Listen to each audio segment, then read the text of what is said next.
Hi, everybody, and welcome to the Endless Celts Podcast, a Friday night with ourselves. We've got the drink open already. I'm on the Moretti. Willie, what are you on? And also, how are you?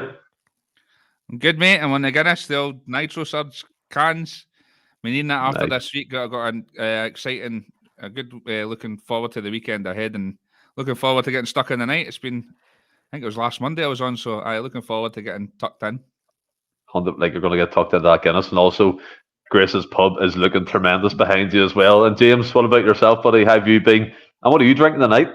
I'm all good, mate. Looking forward to another wee moan, but I'm letting the team down, man. I'm on dark fruit, so I'm letting the side down here.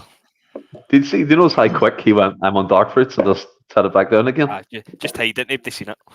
But before we get cracked in, here, listen, ease off. Coors is all right. It's the Rocky Mountains. Your nipples are cold. You're drinking it. It's brilliant. But we're going to have a wee look at what's coming up.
And Celtic joining the English football pillars.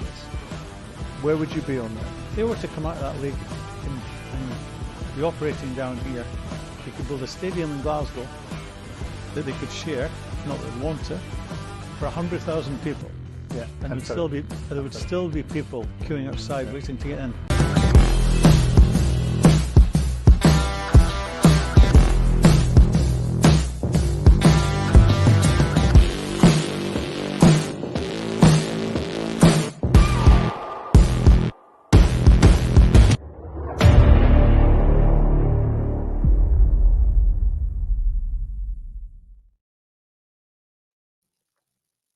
Well, them videos, them wee clips are top notch. See the wee soundtrack that goes over it? You're just bopping along, just nodding, getting stuck into it. It's good crack. And in the comments, Monty's in, Sam Fran's in, Stephen Coulthard's on the Tenants, Sam Fran Celtic, Marshall's going to have sweaty nightmares about Ida and his penalty kicks. So, I mean, we done the cool down, which has reached 1,000 views on YouTube. So thanks everyone for watching that. You can also catch up with that. That was our post-match reaction to the Hibs game. We'll be doing plenty more of them towards the end of the season as well, something to look forward to. But Willie, a lot of emotions. I mean, you're coming straight off the game. Literally, the game ended and I started the stream, so we didn't get any comments from the manager and things like that. I mean, Gavin, come on, he was all guns blazing, ready to rock, just pulling the trigger, bang, bang, bang.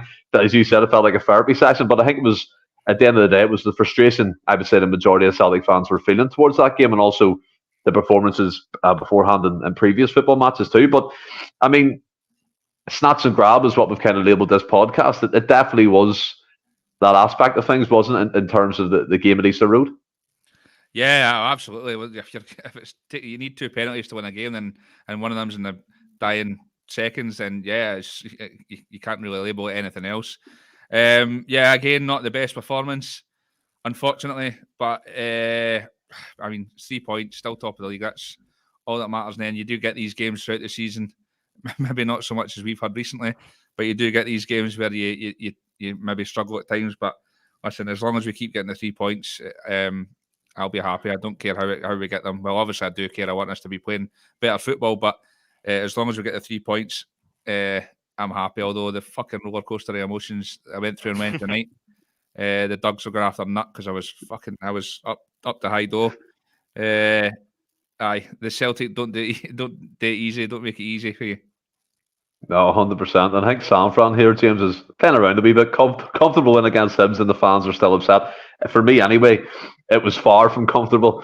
And I think if you actually look at the game on the whole, I think they created more clear-cut opportunities than we did in the whole game. They looked the more dangerous, especially in the second half. And as Willie said, I mean, 3 points is 3 points, but 2 penalty kicks to beat a Hibs side that were, I think, the base 2 wins the last 14 or something like that. Anyway, under Nick Montgomery, it wasn't a great run of form for them. And a bit like the Ross County game, they challenged us, and they're probably the most, I don't know, crap team in the SPFL. No disrespect, but do you know what I mean? The supporters are catching on to this. It's like a trend that's forming that we're not putting away. Teams will start quick and then would tail off towards the end of the first half. And it was almost carbon copy of Pataudry as well, and Aberdeen. And you just thought, as the game wore on, that Hibs actually looked more likely to score. Did you get that feeling as well? Definitely, mate. I mean, I don't think there's any point beating about the bush. I think we get out of jail on Wednesday night. I think we get a massive kind of bit of luck. Obviously, Hibs missed a fair few chances as well, and obviously, they games 100% are games that will go a long way to winning the league come the end of the season. Fingers crossed. But as you say, it feels like we're watching that performance week in, week out, and I can't take any confidence for it. I know we get the win and that's massive, but kind of moving forward for that, is he going to change things up? And for me personally, I think he has to, but I don't think it will happen. But nah, obviously the 3 points is massive. It looks like we've finally got somebody that can put penalties away convincingly. So hopefully we keep that up. But as far as positives go, I think that was the main positive I can take for the game, is that we got the win and we've got somebody that looks like they can take penalties. Yeah, I mean, if people want to read as well, we're also doing articles in the Celtic blog. Anthony Dunn has penned his third article. James B. Forrest is helping him do that on the Celtic blog. Obviously, our point of view, the Endless Celts Podcast is fantastic. It's great exposure, and we have the links on our Twitter page. He speaks about it, Willie. The Celtic fans need to get used to the fact that it's winning ugly, it's still 3 points. And it's all well and good saying that, but I think you had even alluded to it at the start there. You want us to play with a certain kind of panache, a certain kind of entertainment value. And I mean, if we look at the actual team itself, the wingers, like, what's going on? Like, Nicholas Kuhn came in, and for me, yes, it's his first game, his first real taste of Scottish football, albeit he did score in one of the games. He came on as a cameo, but he was in from the start. He never took his man on, and that's what we were looking forward to from Nicholas Kuhn. He always was cutting back, and I thought that he got out-muscled by Obika 9 times out of 10, and he had him in his back pocket, to be honest. And then on the other side, Maeda came in for Palma. Big call when Maeda's just back from the Asian Cup. So, I mean, travel and stuff, but he's straight into the starting 11. Palma's dropping to the bench. And again, does that back up what people are saying about Palma? Is that he lacks the 90-minute quality, taking the man on, doing the track and back. We know Maeda can do that for 90 minutes, but again, it's the final third aspect of things. So, where do you stand at the moment? Yeah, winning ugly is good because it's 3 points, but I think it's a contrast to what we were doing last season. The Dingwalls and the Dundee Uniteds, we were playing with a certain style right to the end. We never stopped. Where, like James says now, you just don't know the identity no more, or how we're trying to play football. Yeah, it's difficult to argue against that. I mean, I think the manager said that. I know we'll talk on his post-match comments, but he said that after the game. He just thinks we were lacking that sort of creativity, and I think we have been for a while. I think when O'Reilly's not at it, we've not got much creativity in the way of the midfield and the wingers. If he's at it, then we look all right. But if he's not, unfortunately, we don't. I like the fact Maeda came in again. I think he's a sound footballer. He helps us out going back the way which Palma doesn't either. But the thing with Maeda is you're talking about creativity, and he's not that player either. Sometimes he looks like his boots are on the wrong feet. But he's such an enigma, Maeda, because everything he does, and sometimes you sit watching with your head in your hands and you want to slate him, but I think most people would have him in their first 11. It's madness. But I would have him in there. Palma, for me, obviously he's got the numbers this season with goals and assists, but he's just far too predictable. If I'm a fullback against him, I'd be sitting lapping it up because he just cuts back on that right foot pretty much 99% of the time. And I mean, he can create things. He's got a good cross on him. But Kuhn was a big disappointment for me, and I'm not obviously can't judge him on the small time we've seen him. I'm not writing him off, but he was the one that I was looking forward to seeing start because I mean the Glasgow Celtic way is the flair and the wingers, and I was looking forward to seeing him do that, and it just didn't at all. So that was a disappointment, especially see the problem is as well. See when you've got big guy down there.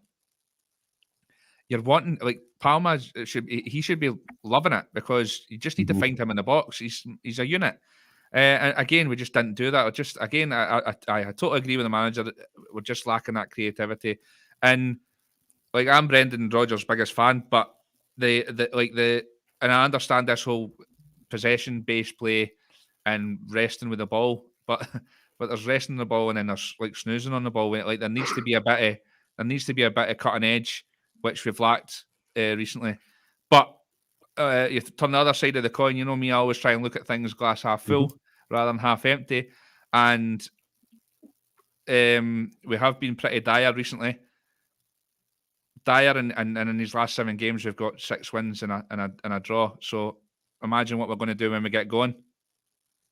Yeah, I do agree with that. I think one of the surrounding things as well, I think me and you spoke about this as well. Like, I love a debate more than anybody, and I love getting stuck into the board. But see that January window, it drained the absolute life clear out of me. I got headaches, mate. I got headaches from it. And it was like, oh, this can't keep going on. And I think, like Willie said, James, and if we have to contrast and compare, it's only fair to do that. We looked upon Dingwall, Tannadice, and a few other wins under Postecoglou as these great things to lead us on to the victory and clinching trophies. Where I think what's compounding this for Rodgers is the feeling around the club at the minute. It's the divide among the fans. It's the fans not blaming. We all know the board are a bunch of half-wits anyway, but it's the fans going at the board. Rodgers making comments that are like, nah, is he questioning the fans? Is he telling the players not to care? And then when you're seeing performances like that on the pitch, I mean, one of the most telling things was Liam Scales had the most touches and most passes during the game against Hibs. That shouldn't be happening. It should be our midfield controlling the game, not a centre half. And like Willie said, his famous phrase was, you rest on the ball. But it is dire. It is boring. It's so slow. It's so passive. It's lethargic. And I think teams like Hibs they get encouragement from that. If they see that in the first half, Nick Montgomery's going in at half-time in the dressing room, press Celtic hard at the pitch. Be a bit quicker in the tackle. They can't cope with it. And to be fair, we didn't. And it's like, winning ugly is great, but I don't think we can keep doing that till the end of the season. There has to be, like what Willie said there, a moment where you pull the trigger and you see the real Celtic, you see what we're made of, what we're capable of going forward. Aye. Well, do you say that winning ugly is absolutely fantastic if you're doing it on occasion? See if you're doing it constantly. And look, if we're being honest, we dropped points last week. We've dropped a lot of points recently. There's just a point where you're playing ugly. You're not winning ugly. You're just playing ugly, and you're not always getting the results. And look, I said it myself on Wednesday night, obviously after the game. That has to kickstart our season. It's February. Why are we're already out of cup? We've already played all our games in Europe, and we're now getting into the tail end of the league season, and we're still talking about kickstarting our season. It shouldn't be this way. And look, as I've said before, absolutely everything that was good about us last year has totally been removed for the team. And look, I understand we've got injuries, and obviously Jota's no there and things like that. That's a different argument, but absolutely everything. I mean, Rodgers in the run up to the Hibs game, and I think even in the run up to the Aberdeen game after the Ross County game the week prior, all his talk was about we need to play at a high tempo and we need to play the passes a lot quicker and things like that. And it's just lip service. It's non-existent. I would genuinely like to see what they do in training, because it's just sideways, tippy-tappy, boring stuff. And it's like we just seem to let kind of 10 or 11 men get behind the ball, and then we're just quite happy to pass it round them. And if we get any breaks for that, then we'll take it as it comes. But that's the last 3 games there. I've read it earlier. That's the last 3 games we've played. Obviously, going back to the Ross County game, we've scored 4 goals. 2 of them have been penalties, and 2 of them have been massive deflections. and there is just absolutely zero creativity in that team, and that's no singling anybody out, because I feel as if it's across the boards. Like you were speaking about the wingers there. Look, I'm totally not saying this to give myself a pat in the back. It's not my style. But look, genuinely, look, the Kuhn thing. I would. Look, when Kuhn came in, I said I didn't think he was a quality signing. And as I said at the time, that wasn't me saying he was a bad player. It wasn't me saying he was going to be a bad signing. But I didn't think he was going to be the guy. I think it was actually McGinty that said after the Aberdeen game, when you talk about quality and things like that, if a guy's coming on, if it's his first game or he's a 101st game, you want to see something there. And obviously, I know he gets his goal with the deflection, and he did look good. But then you compare that to the Hibs game at the weekend, and it just looks like maybe what we've got. That kind of lightweight cut inside. If watching that Hibs game, you would honestly, genuinely at the start of the game, you'd have thought he was playing right back. And it's just, obviously, everything plays into it. Bernardo appears to have kind of went off the boil again, kind of like he was before Christmas. O'Reilly, I'll give benefit of the doubt to, but he's been off it the last few weeks as well. Pretty much everybody in the team, to be honest. Even Adamida, if I'm being honest, I don't think he was great on Wednesday night. Obviously, he scores the 2 penalties, which is massive, but outweigh that, I mean, the one he hit the bar, but it was offside. But apart from that, there wasn't any really standouts or anything like that, and that's how. Moving on for the Hibs game, getting into the weekend, for me, and I don't think it will happen, but for me at least, Brendan Rodgers-Jacobs on a sugary peg. I need to see a performance at the weekend. Here honestly. we go. No, genuinely, I need to see a performance at the weekend, because that in Wednesday has to count for something. If we come out and we play well and we win 1-0, then I'll be the first to give praise and say, aye, right, fair enough. Hopefully we've turned a corner here, but it feels as if we've said that. I mean, beating Rangers on the 30th of December, that was supposed to be the turning point, and we've said that the winning against Feyenoord, it was our first win in Europe, we're going first win in the Champions League, and we're going to kick on. We've said it time and time again, and it just hasn't happened. So this is kind of no last chance. That sounds harsh, because I genuinely don't think he'll get sacked, but I just don't see anything positive in terms of the style of play. Or I'd love to sit here and be positive, but I don't think there's anything we can point to. And I know we'll say about injuries, but we're Celtic. We should be head and shoulders above the rest of the country. And I just don't see anything to say, he'll be good. When we get him back, it'll be totally different. Hatate, maybe, but then at the start of the season, he didn't fancy Hatate. Turnbull was in the team ahead of him. So, I don't know. I'm going to be a bit of a doom and gloom merchant, but honestly, that's just where I'm at just now. I mean, you're me every week, but I'm hosting tonight, so I can't really know my joke. But I mean, looking at it, like the injury argument for me, just kind of dissecting some of what you said there, goes out the window.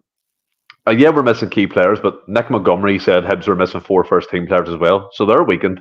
But are weakened from what our first-team level should be. We should be still beating Hibs. I get what you're saying, that aspect of things. And Willie, I mean, Estepona boy I left the comment up for a while there, saying if we get beat, Rodgers should walk, and James is kind of saying the sugary peg what Anthony said about Ten Hag at United, but I think his tune's changed in that one. And it is a strange thing. It goes back to the divide among the support.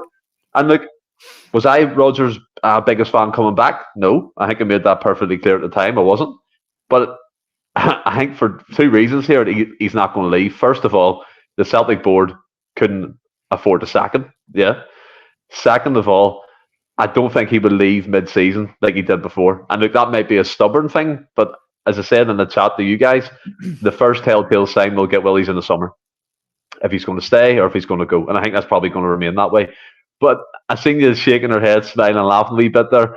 Again, in the comments, a few people have agreed with what James has said. Where are you standing on that one?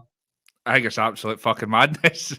I think you can walk away with a like I say, I know the performances have been poor, but we've won 6 of the last 7 games, top of the league. You could still potentially do a double when we're talking about sacking the manager. I think the problem is, I think one of Angie's biggest positives when he came into the club, because we were in dire straits at that point, the whole fucking COVID season and Lennon, and I remember people being like this at that point, but I understood it then because we were dropping points every week and we were dreadful, and I feel like people are acting as if it's the same as that, and me personally, I don't think it is. But what I would say is Angie's biggest positive when he came back in is he brought the whole club back together again, and that's fans, that's the fan base, that's the relationship between players and the fan, everything, and made it a positive place. I'll tell you now once I finish my point, San Fran. Made it a positive place. Brendan's appointment, I won't, Jed. I honestly won't.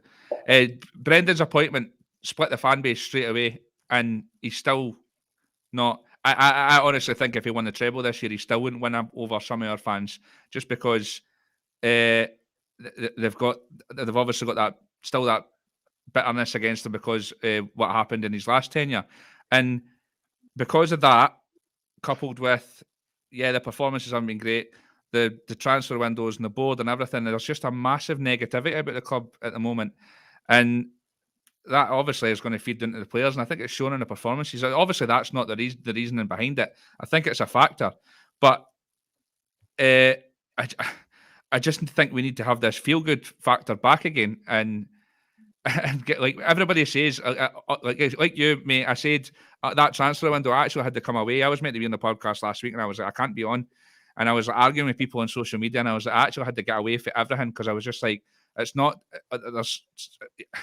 debate when you feel like you're bringing up facts and people say, "Oh, you're a fucking board shagger," and all the rest of it. I couldn't give a flying fuck about the board. By the way, I would be happy if every one of them left tomorrow. But when you put a point across, board shagger. When you put a cheers, Alistair. When you put a point across about something that's like just taking a back seat and looking at all angles, people just think you're. And the same, like you said it the other week, it's the same on the other side where people say you're a bedwetter, and I don't agree with all that either. I just don't understand this whole negativity around the club at the moment.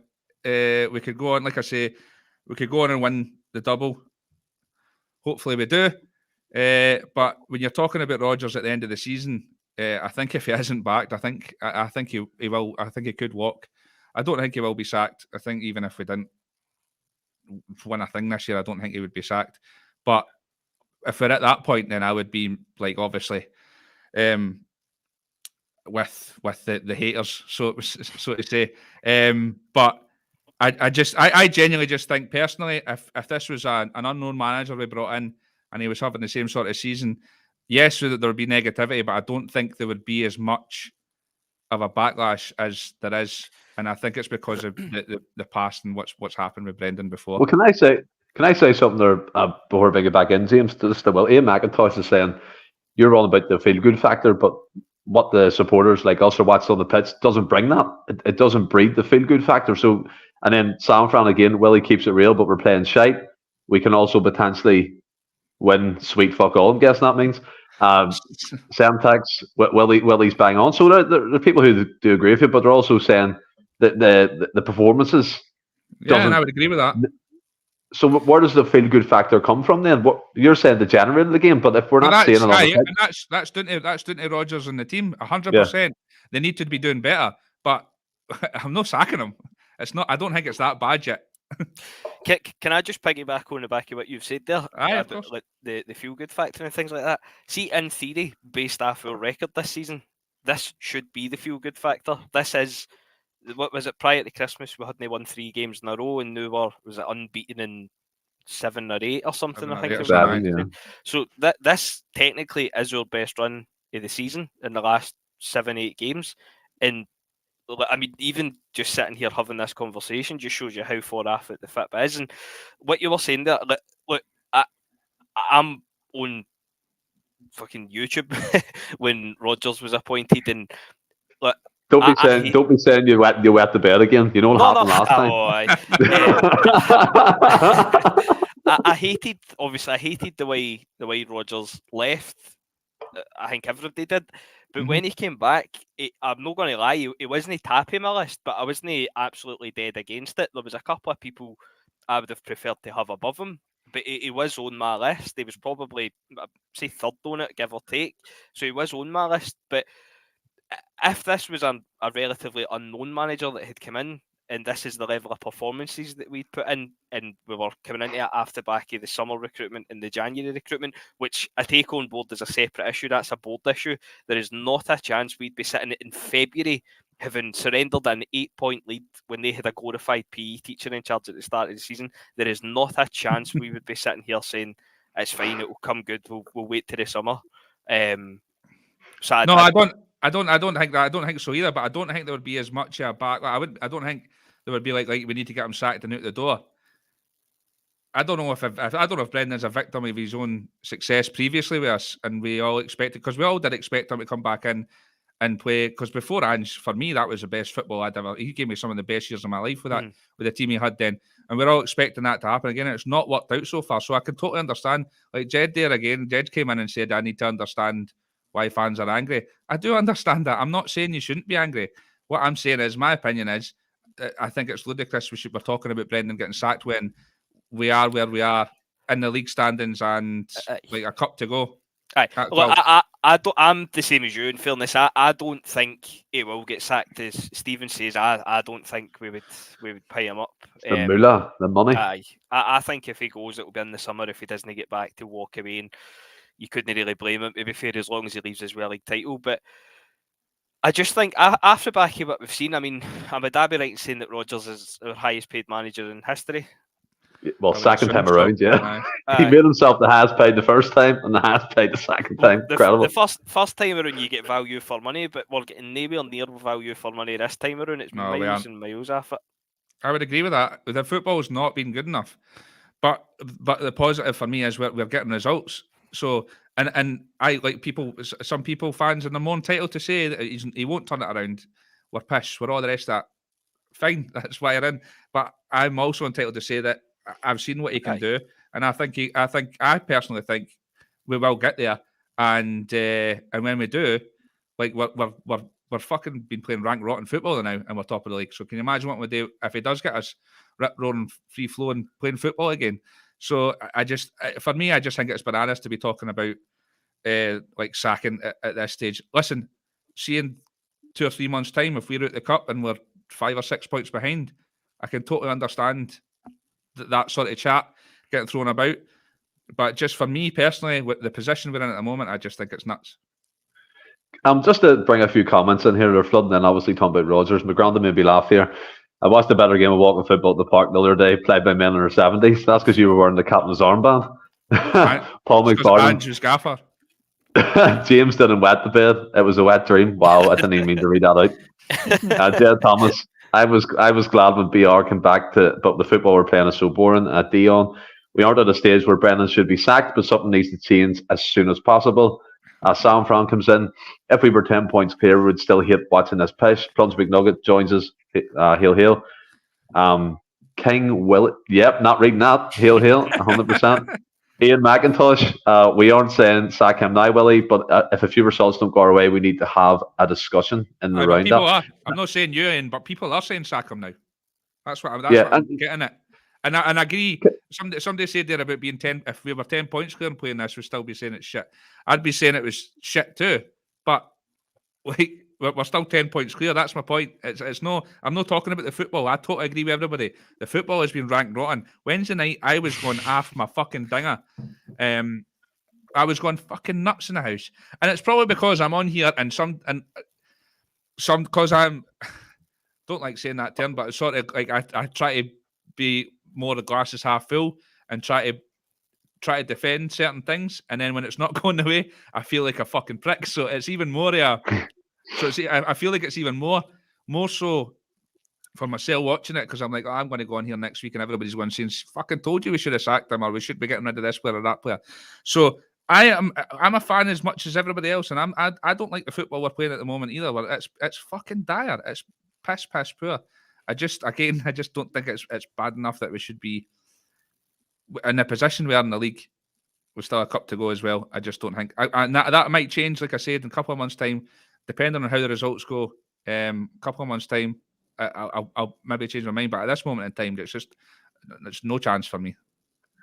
James, I mean, again, let's see. Absam Tax comes in, 13 games to win the league. Ian McIntosh, when things slide with Brendan, he's never pulled it back. Liverpool, Leicester, for examples. One thing I did want to touch upon, obviously, we've took a wee different path here. That's fine, and it's all well and good. So I knew it was going to go that way tonight.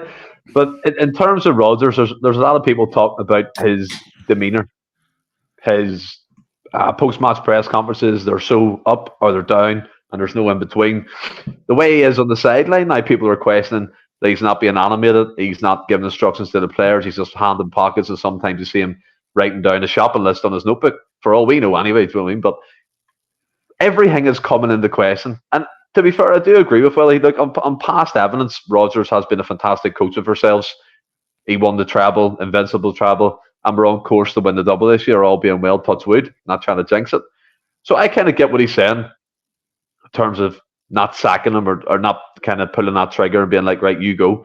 Because at the end of the day, it leaves a big void. Who we're going to replace him with? A John Kennedy and Neil Lennon again to see us through the end of the season? That would be even more uproar. I don't think the board have the imagination to go out and pull a top European coach into the side this late on in the season. That wouldn't happen. So I do agree with Willie on that front. But every single thing is being questioned about Rodgers. Tactics, demeanour. And is it just because there's an element of supporters who haven't quite forgiven and compound it with the performances in the last couple of games? I mean, let's break it down. And if I was on the other side here, I'd probably be going nuts as well. But I have to be kind of balanced in what I'm saying. 6 out of the 7 games we've won. We dropped 2 points. I know the goals we haven't scored, but we're still top of that league. Yeah, we're dropping an 8-point advantage. But since that Rangers game we said was vital, we have won all the games bar one. We're still unbeaten. So why is everything under a microscope so much? Because I think if this was Postecoglou, if this was a different manager like Maresca, it will be trust the process, trust what's happening.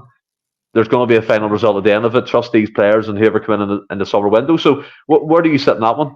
I disagree with that, to be honest, because I think you could just point to Ange when Ange first came in. He wasn't getting the results. Obviously, Tynecastle, his first game and things like that. But the feeling was different. The feeling was different. No, exactly. But my point is, when Ange was here, look, I know we need to stop talking about him, but it's obviously a reference point. But when he first came in and he wasn't getting the results, you could point to it and say there's a clear style of play when he gets the players in, as he did early, in fairness as well, which again wouldn't have helped Rodgers out because the recruitment's been terrible. But again, that's a separate issue with the board. But there was a clear style of play, and early on we seen the shouting at Stephen Welsh, stop passing it back and all that. I mean, fucking the shout for Rodgers must be stop passing it forward, because it is just constant sideways stuff. But it genuinely is though, and it's like as I said kind of a few minutes ago there, like literally what you've just said there, this is our best run this season, and look at us. Do you know what I mean? Like, we're on here arguing, and look, I'll stress, I'm not saying sack Rodgers the new. I'm not saying that. I agree that would be stupid, because like you're saying, you're looking at like a Neil Lennon, fucking Gordon Strachan probably. But I will caveat that with saying, when it gets to that point and you're saying, but if we sack him, then who would we get? At that point, that's a criticism of the board. That is not a defence of the manager. My hope moving forward for here, and I honestly don't think it will happen, and I was raging on Wednesday night, as you've seen in the group chat, with his first set of subs. Plan B for Brendan Rodgers, and it was the same in his first spell when it wasn't working as well. Plan B for Brendan Rodgers is try plan A with different players, and it just doesn't work. It was like, Wednesday night was a perfect example of it. When he made that first set of subs, obviously I was in the group chat moaning that he wasn't throwing Kyogo up front with Ida, just for a bit more a kind of focal point, and we could go to up and obviously hopefully snatch a goal. But his first set of subs, he went like for like. I know Welsh was injured, but he swapped, was it Kuhn for Abada? And I mean, the less said about Abada that night, the better. But it was the like for like thing. And then it was literally, 5 minutes later, he changes it and he goes 2 up front. And obviously Kyogo goes in the run, gets a shot off, wins a penalty, and then Ida scores it. So moving forward, can we start games like that? because at the weekend, I don't want to see us play 4-3-3 again, because we've seen it all season and it's so boring to watch. And I don't care what he says in his interviews, because he spoke like all through fucking November, December, and January. It was all about quality, but it feels as if since January it's been all about playing at a higher tempo and the speed of the pass. That seems to be his phrase nowadays. But it's no happening. He's saying it, and it's all well and good saying it in an interview, but it's no reflected on the park. And the Fitbit is, we all agree, the Fitbit is terrible.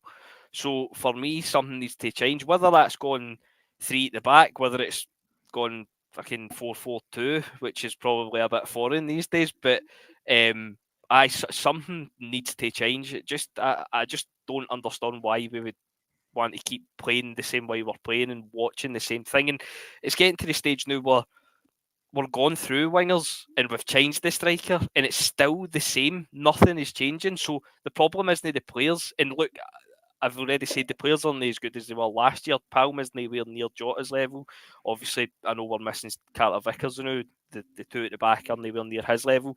Hatate and Bernardo's nowhere near Hatate's level. And I take all that on board. But we've swapped all the players out. We've changed it all about, and it's no changing. So surely it's the system that we need to change. See, just to come back on that. Like we always talk about Ange, but Ange, I'm pretty sure he was quoted. I'm pretty sure it was an interview where they said about a plan B, and he said, "Don't need a plan B. Plan A works. It just needs to change the personnel."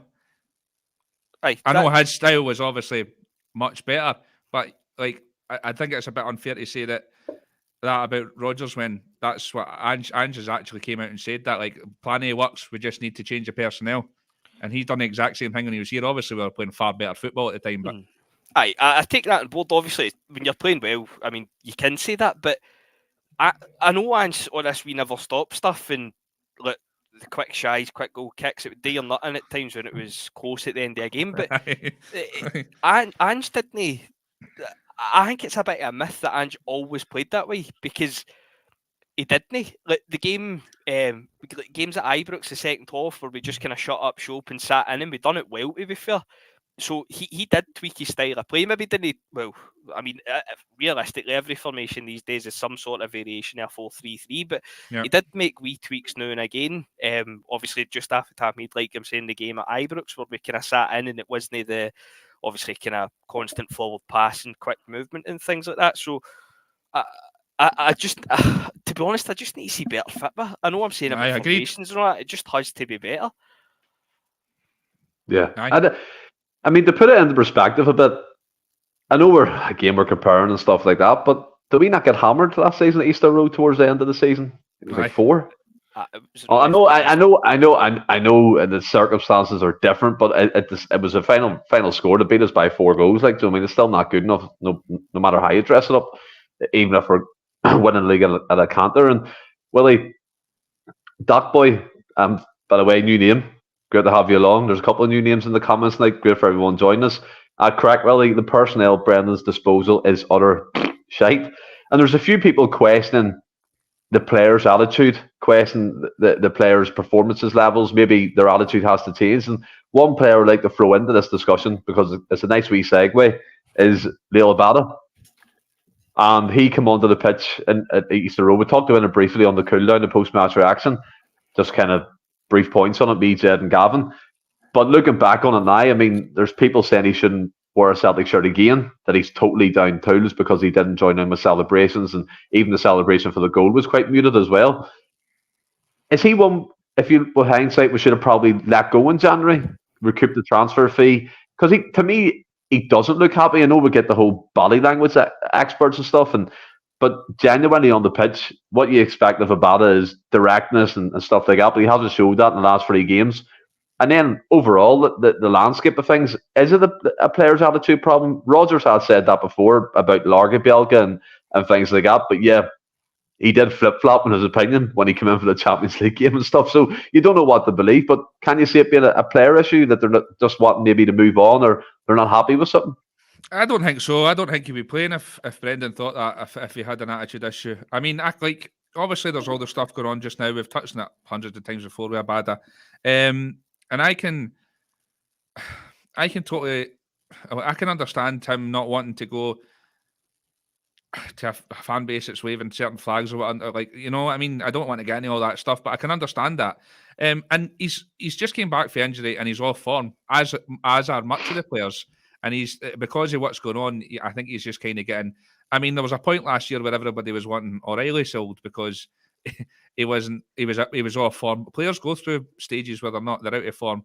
Unfortunately for us, it's a majority of the team at the moment that are out of form, but we're still picking up points. I just think I don't think I think I'm glad we held on to him. I agree with Jed. The cool down show was brilliant on Wednesday night, by the way, guys. Really enjoyed it. I loved Gavin's rant. I've never seen him. He's every time I've been on with him or seen him on the podcast, he's been pretty cool, calm and collected. But he lost his talk Wednesday. It was good viewing. So I wouldn't. I on the Wednesday night, Jed was talking about how, you know, he personally he thinks Abada is a player, and we've seen it. Abada is a player, but he isn't the Abada that we've seen in previous seasons, getting goals and getting forward. But again, he's back. He's just back for injury. The team's not playing great football at the moment. I think if we were, we'd be sitting having a different conversation. I think. Okay, maybe I'm just naive, but I think again he'll be back, and I think he'll be back amongst the goals. He'll be all right, man. I think that people are just jumping to conclusions with the obvious connections you can make about why you would be upset or not playing well. I mean, just a player that's not playing well. A lot of the other players aren't playing well either, but nobody's making them a scapegoat because there's not a connection to current affairs that are happening in world football at the moment. So I think it's a bit unfair. I'm still glad Abada's a Celtic player, and I'm sure that he'll come good. Hopefully over the coming weeks. What about the wider issue though in the squad in terms of attitude? Do you see any differences in players in terms of how they're performing on the pitch mentally? I don't know. No, I mean, I don't think they're necessarily not trying. Yeah, no, I don't think anyone's saying that. It's just pish. It's just we're just gone through a fucking run where we're just not playing. We're just not. I mean, and it's obviously we should be. James is right. We talked about there's been several games this season where it's like we're going to kick on for here and we've not. And we've not kicked on. And you can't really. I was going to use the argument that it's a totally different style of play, but it's obviously been a long, long time in the season now where we should be. See, just a mix of the two. I think would be a mix of the two styles would be perfect because I do think Ange's rip-roaring style was obviously electric to watch, but like in the Champions League we failed because everybody was on their arse after an hour. So, but the whole kind of resting on possession as well. Aye, brilliant. Just no for 85 minutes of the game resting on possession. There needs to be a bit of creativity and directness and attacking play.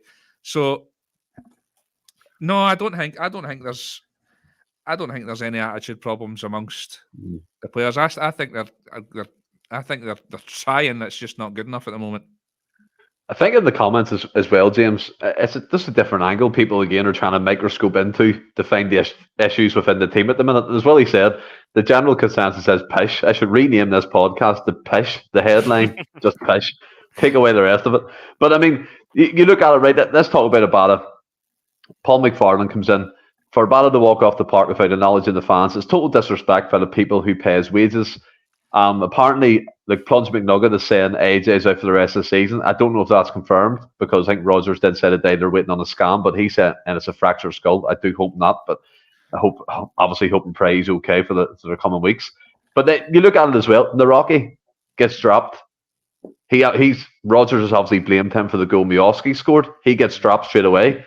Again, could his attitude be called into question? Could he be feeling down for that because he's keeping faith for the likes of Burnaby and stuff at left back, who again have done questionable performances within the team, and also in the comments, I think it was Ian McIntosh said that Abada could be poisoning the atmosphere in the dressing room.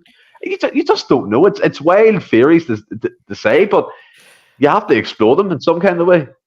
I think the thing with Abada, obviously the issue is going on kind of back came for him. I think there's no doubt that it will be affecting him, and I think that's borne out with the fact that he's no joining in the celebrations. Where normally he'd be last season he was kind of front and centre with Kyogo pushing each other at the front to start the dancing at the end of the game and all that.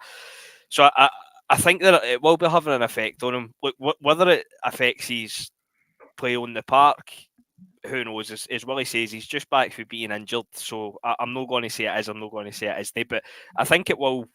Obviously, it will be in his head, and that's borne out with the fact he is just getting up the tunnels at the end of the game. And look, we've seen the stuff that was it the Israel manager came out calling the Celtic support anti-Semitic and all that guff. So he'll probably have pressures. Obviously on him for back in Israel, so I can understand that to an extent, and I'm not celebrating, but his performance on Wednesday was miles and miles and miles and miles off it. You would think he was fucking won a competition to play. He was that bad, and look, I like Abada. I know Abada, even at his best, kind of tended to split opinion. I quite liked him. I thought he'd be the next one to go for 20 odd million or whatever. I don't think it will turn out that way now, unless he really does get his finger out in the second half of the season. But if he was sold in January, I'm the same as Willie. I would have been fuming. But in terms of the rest of the squad, what you're saying with Nawrocki, I totally agree with that to an extent. Well, no, I do agree with it because Aberdeen at the weekend. For me, Nawrocki's been sold a dummy. It can happen to any centre half. Miovski's obviously a good player. You don't score that many goals and you're a bad player. But for me, the bulk of the blame for the goal is on Bernabei. And I know he's the only fit left back, but for me, I think I said it before the Aberdeen game. I just can't watch him anymore. And I'm not having this chat that he was good on Wednesday. I'm not saying he was bad on Wednesday. He was. I think he was good. What you mean to say when you say that is he wasn't as bad as you thought he was going to be. He wasn't good. Nobody was good on Wednesday. Nobody. He was the only player. He was the only player in that whole team. For me, was given maximum effort up and down that line for 90 minutes. And yes, his football in the building could be called into question. But James, you have to admit, he was getting stuck in, and he was putting crosses into the box. He was doing more than our wingers were, and they didn't take on a man. If getting stuck in and running about is what you're basing it on, then probably any of the 3 years would get a game for Celtic. The guy is miles off it. As I say, look, Wednesday wasn't his worst game. It was probably one of his best games, but he's just miles and miles off it. And I just can't. I actually feel sorry sometimes when I'm watching him, to be honest with you, because you can see it happening before he does when he seems to lose the ball but keep running forward, and it's just an accident waiting to happen. As I say, maybe a bit harsh to dig him out for Wednesday because it was one of his better games, but I'm not buying the Bernabei was good chat. Bernabei wasn't as bad as he normally is where I'm taking it to. I'd agree with that. Alistair Jack, Stephen loves Bernabei. I wouldn't say. I mean, I did at the start of the season. Obviously, making that prediction to be first choice. Aye, but he's kind of I don't know. He has a place. He has a place within me. You know what I mean? Within me, it sounds so bad. You know what I mean? Don't be clipping that one, Willie. But Maestro brought up another player who I think again goes a wee bit unnoticed, a wee bit criticised, but we have to say he was good. Joe Hart. I thought in the second half, talk about a commanding performance with experience, leading by example. I think he was the epitome of that, especially that second half, because Celtic were just down in the dumps. Pulled off a great point blank save from overhead kick. He was out closing angles. He was making saves. He was distributing the ball quickly, trying to get the team going again, get them clicking. And I think it's only fair that we say put a bit of praise on him. Aye, absolutely, mate. He's everybody's quick enough to give him shit. He doesn't get the praise that he deserves. I think if it wasn't for him, I think we might have had 0 points in these last two games, unfortunately. So he pulled off a couple of great saves, Aberdeen more so. But I mean, the overhead kicks, it's a standard save. But you're right, he did come out and close, because I think Boyle was in a couple of times and should have burst the net. But I think Hart did well to come and close down. So you got to give him a bit of praise. I think For me, it was never a disaster. I think we probably should have got a keeper in the summer, but January it wasn't a disaster for me not to get one. He's like Joe Hart will still do a job, and I mean he's always had that shot stopping ability. For me, it's been more his distribution side of things. And he can still be a bomb scare at times with that. There's been a few hearts in the mouth the last few games with him passing for the back, but as a shot stopper, I don't think anybody can deny he's a top player, and I think the biggest sort of praise I could give him is if it wasn't for him in the last 2 games, we probably would have came away with 0 points. A couple of these saves are as good as us getting a goal, to be fair. That's quite stark, even saying that, isn't it? We come away with 0 points from the game against Aberdeen and Hibs. Do you know what I mean, James? And Ian McIntosh says here, hardest stepping up, if only he can make other players do the same. Can he play in the wing? Aye, Joe Hart's not been as bad as he normally is as well. To be fair, look, I was all for signing a goalie in January, but with game is due, he's been good. He's been good, probably a bit of an overstatement, but he's been decent. I agree, he's made some saves in the Aberdeen game and the Hibs game there. To be honest, my issue has never been with shot stopping, apart from free kicks. But it's like any ball into the box, it seems to be the shot. But our game is due. The last, basically since we've come back for the winter break, it has been decent. He's been decent. I'll stop clean out good. That's I see the pain in your face. I see the pain in your face saying that. Because what I really want to say is I think he's making saves that you would expect any keeper to make. But I know if I say that, I'm going to get slaughtered. So no, he's been decent. I would agree with that, barring about 2 saves.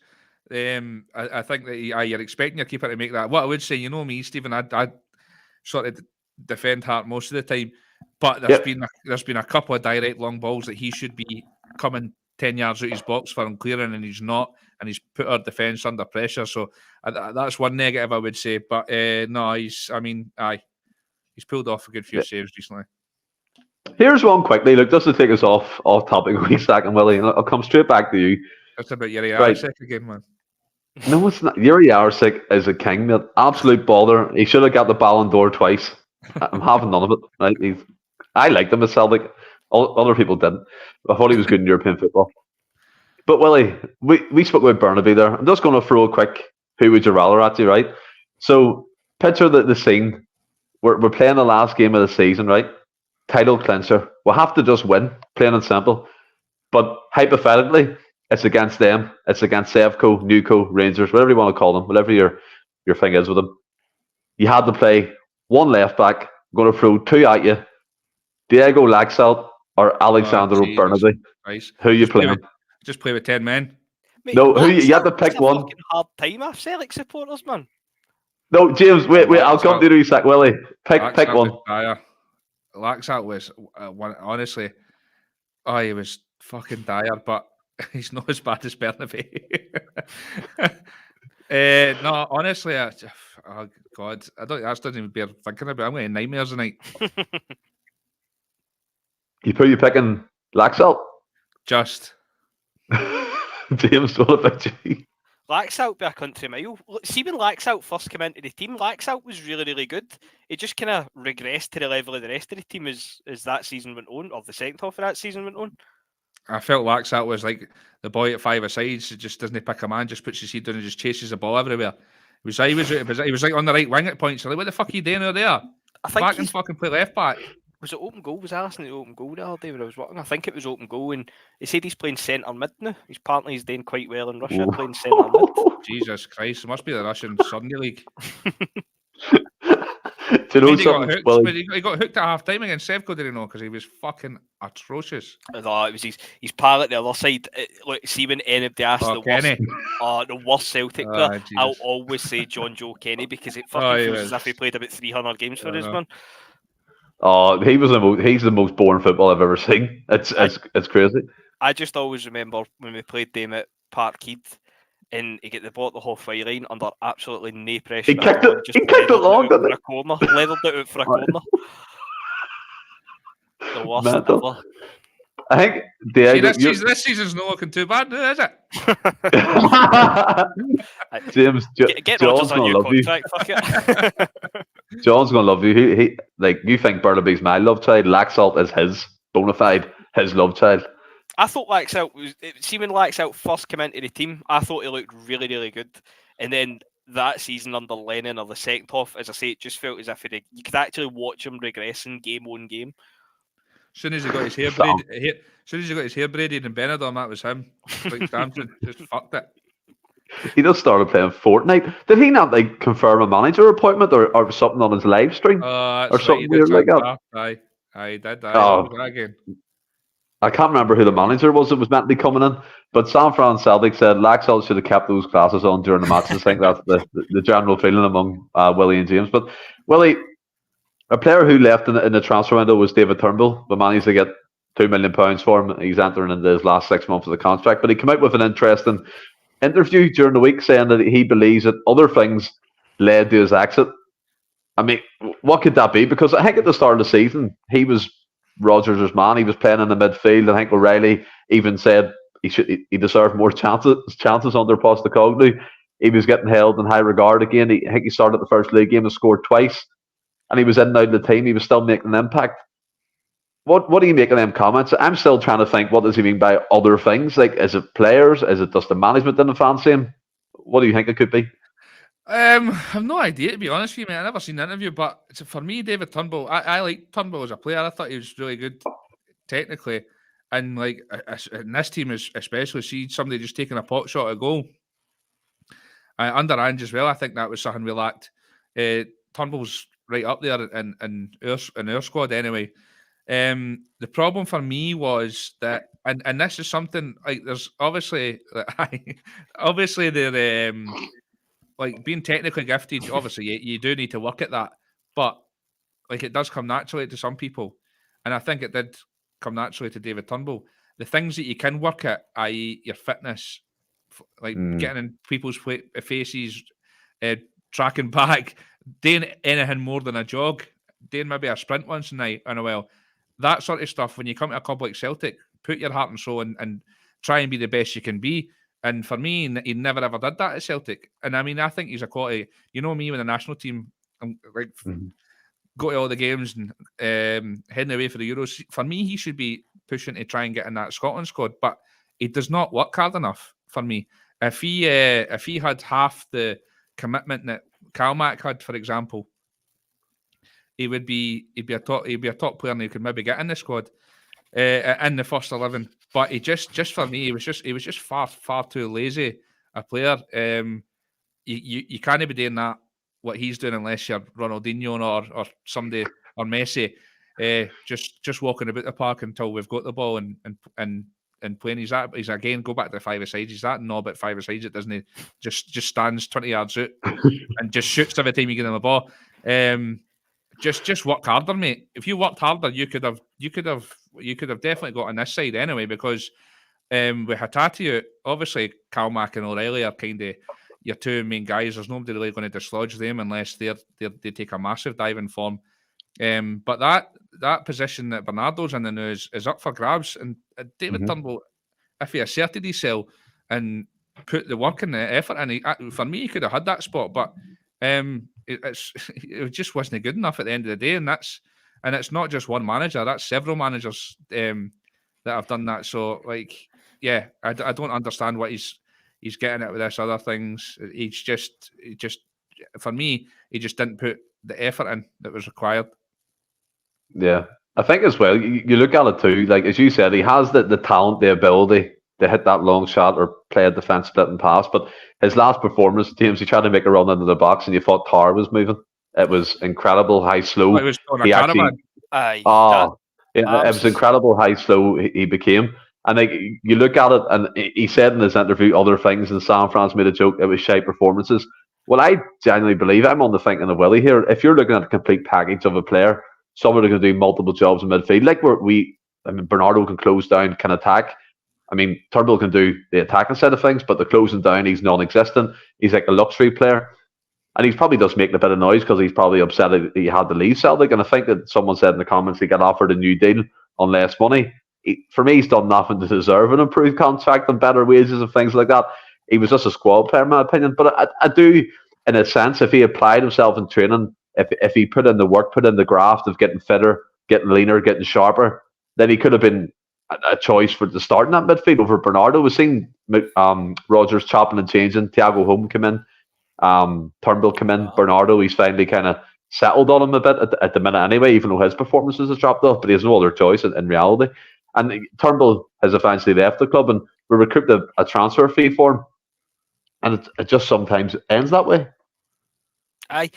Look, I'm kind of in the same boat as you. I quite like Turnbull. Don't get me wrong, he did kind of go on my wick towards the end. See the whole scoring and putting his fingers in his ears things and all that. I can't go any of that stuff. But I quite liked him. As you say, like hitting digs for 20, 25, 30 yards, whatever it would be. I think that's something that we need in the team. Obviously, you don't need to turn into Ryan Christie under Lennon and do it anytime you get within fucking 45 yards of the goal. But like he was good at it. He scored.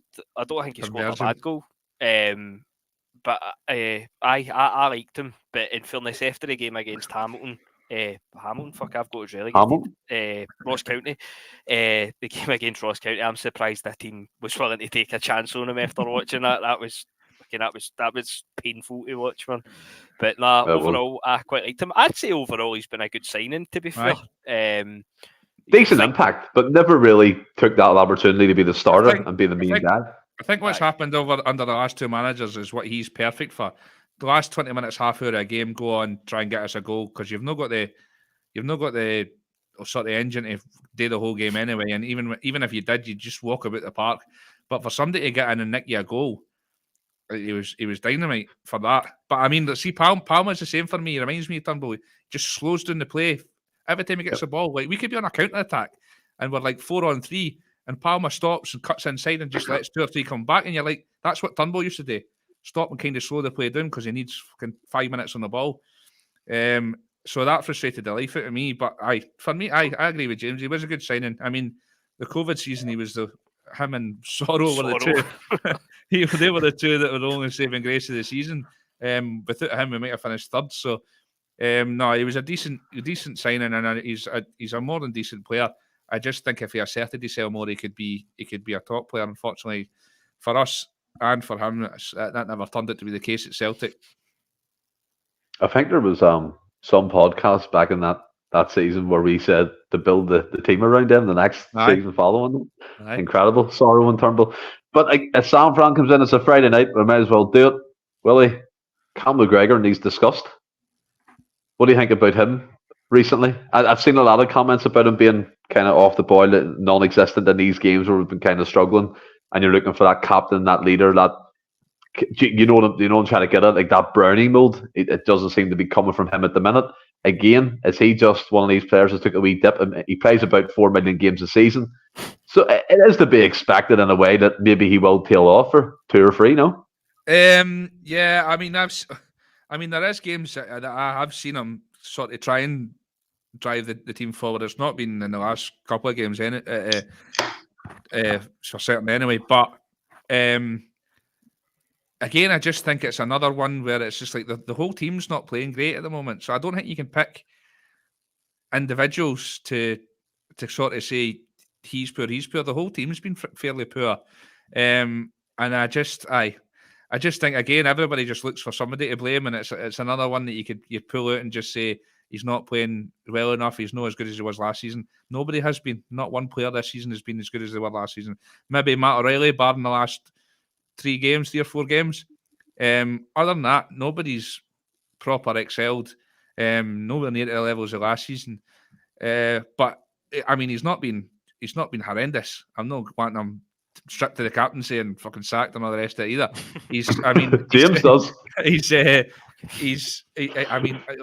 still firing in 6, 7s out of 10s. He's just not as prominent as he has been. I think that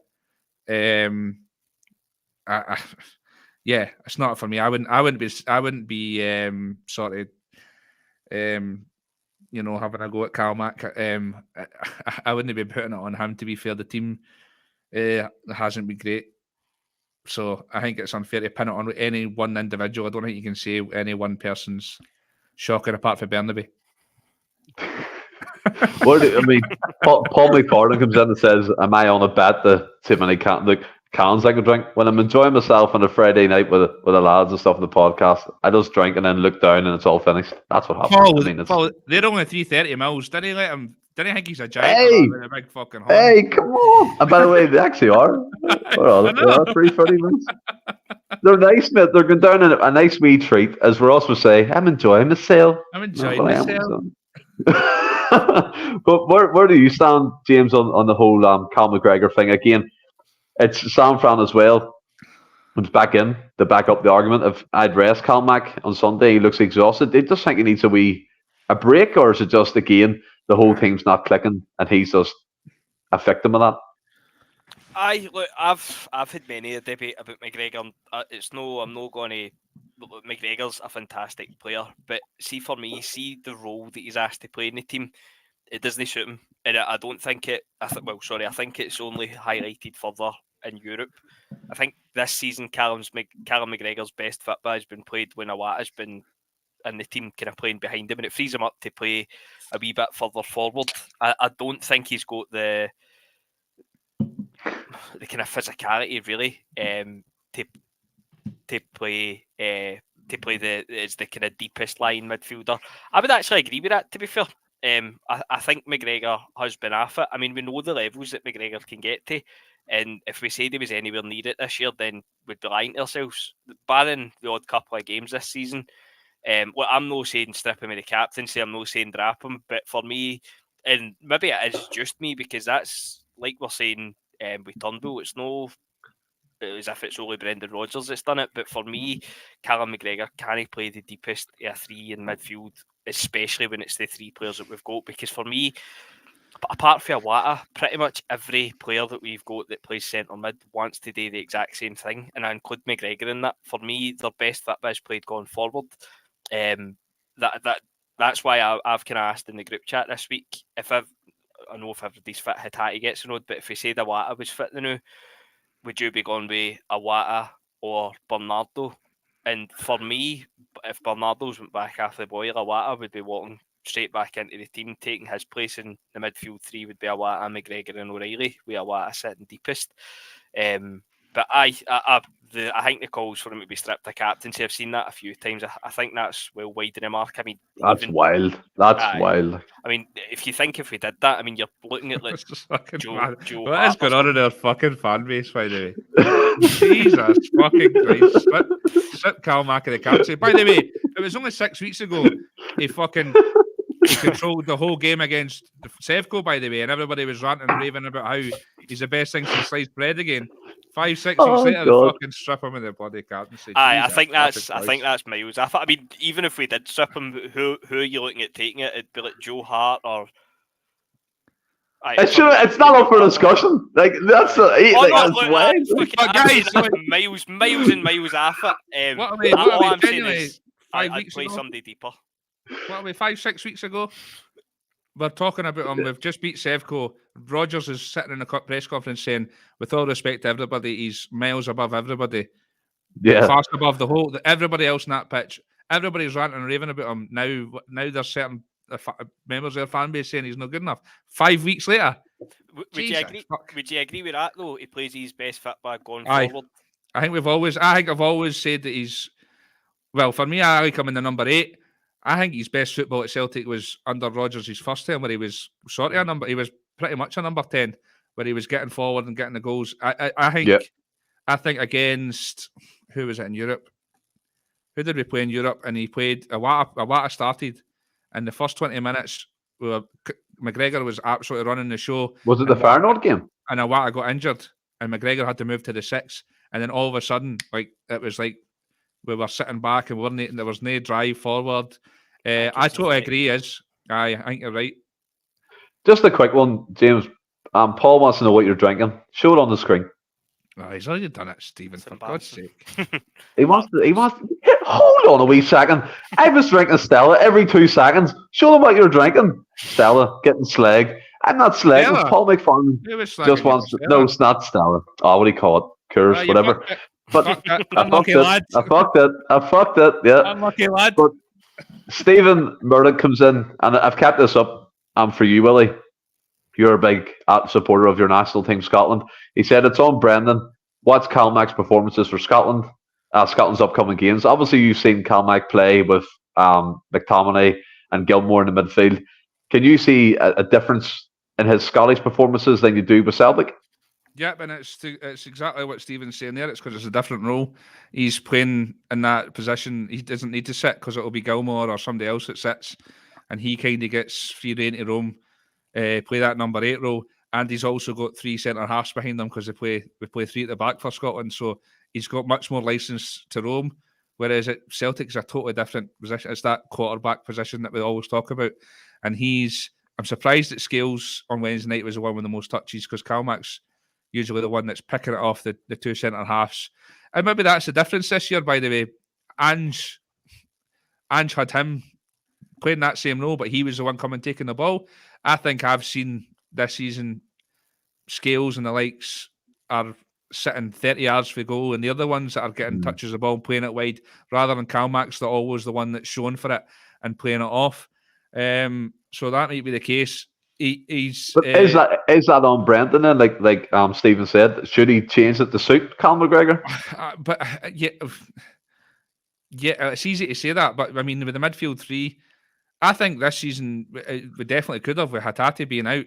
But when Hatate comes back, it's like that needs to be your midfield 3, Calmac, Hatate, and O'Reilly.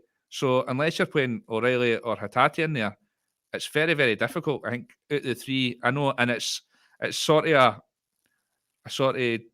round hole, square pegs and round holes scenario.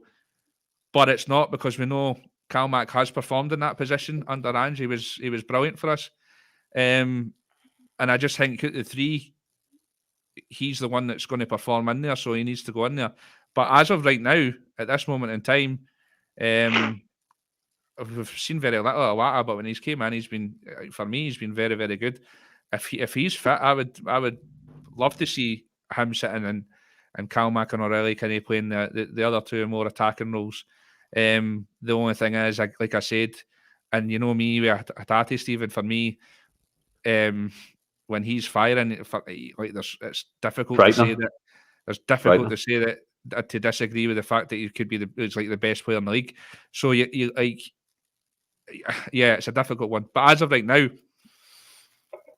we talked about. I know you're a big advocate of Conn now, Stephen, because he's going out and getting all the man. No. I know. I mean, never said I'm advocate. I've never said I'm advocate. I've pointed out he's got man of the matches. I've just pointed that out. Never said for the last fucking 5 weeks. But I'm a scout, mate. My job title's scout. If he's that sort of player, then you know, like he could easily be getting in the team at the moment and doing that. And I mean, we've seen Home in that position a wee bit recently, playing that number 6 role. He's kind of distributing. Can he play in there as well and maybe get Calmac going forward? There's options there, but I'm not seeing these guys in training day in, day out, so it's difficult. I'm only seeing 10, 15 minutes for certain players here and there. But for what I've seen of Wata, and I'm pretty sure Wata was like player of the year in the previous league he was in, wasn't he? He's obviously a very, very decent player. Bernardo's just one of these. It's hot and cold. So he's a strange one. I think it's difficult. It's difficult. I think it's difficult for that midfield 3 because I mean O'Reilly and Calmac are definitely in there. It's just, and Brendan's obviously not made his, well, he's obviously settled on Bernardo a wee bit recently, but before New Year, it was somebody else in every week. Yeah, and again, the reason that the Quan, it's quite funny that you bring that up. I've seen people even comment under St Mirren's post being like, can we recall Quan back into the team? Again, James, it's a sign of people are just so disengaged and about what's happening around Celtic. And I found it interesting that the Willie talked about Thiago Home as well. We've done that experiment against Bucky Thistle, playing him in the 6, and he's been nowhere near the side again. And again, but speaking about Cal McGregor, in Scotland, he plays a different role, but with a back three behind him. So I know Scotland play a 3-5-2 type formation, don't they? With like Dykes or Shea Adams and Christie off.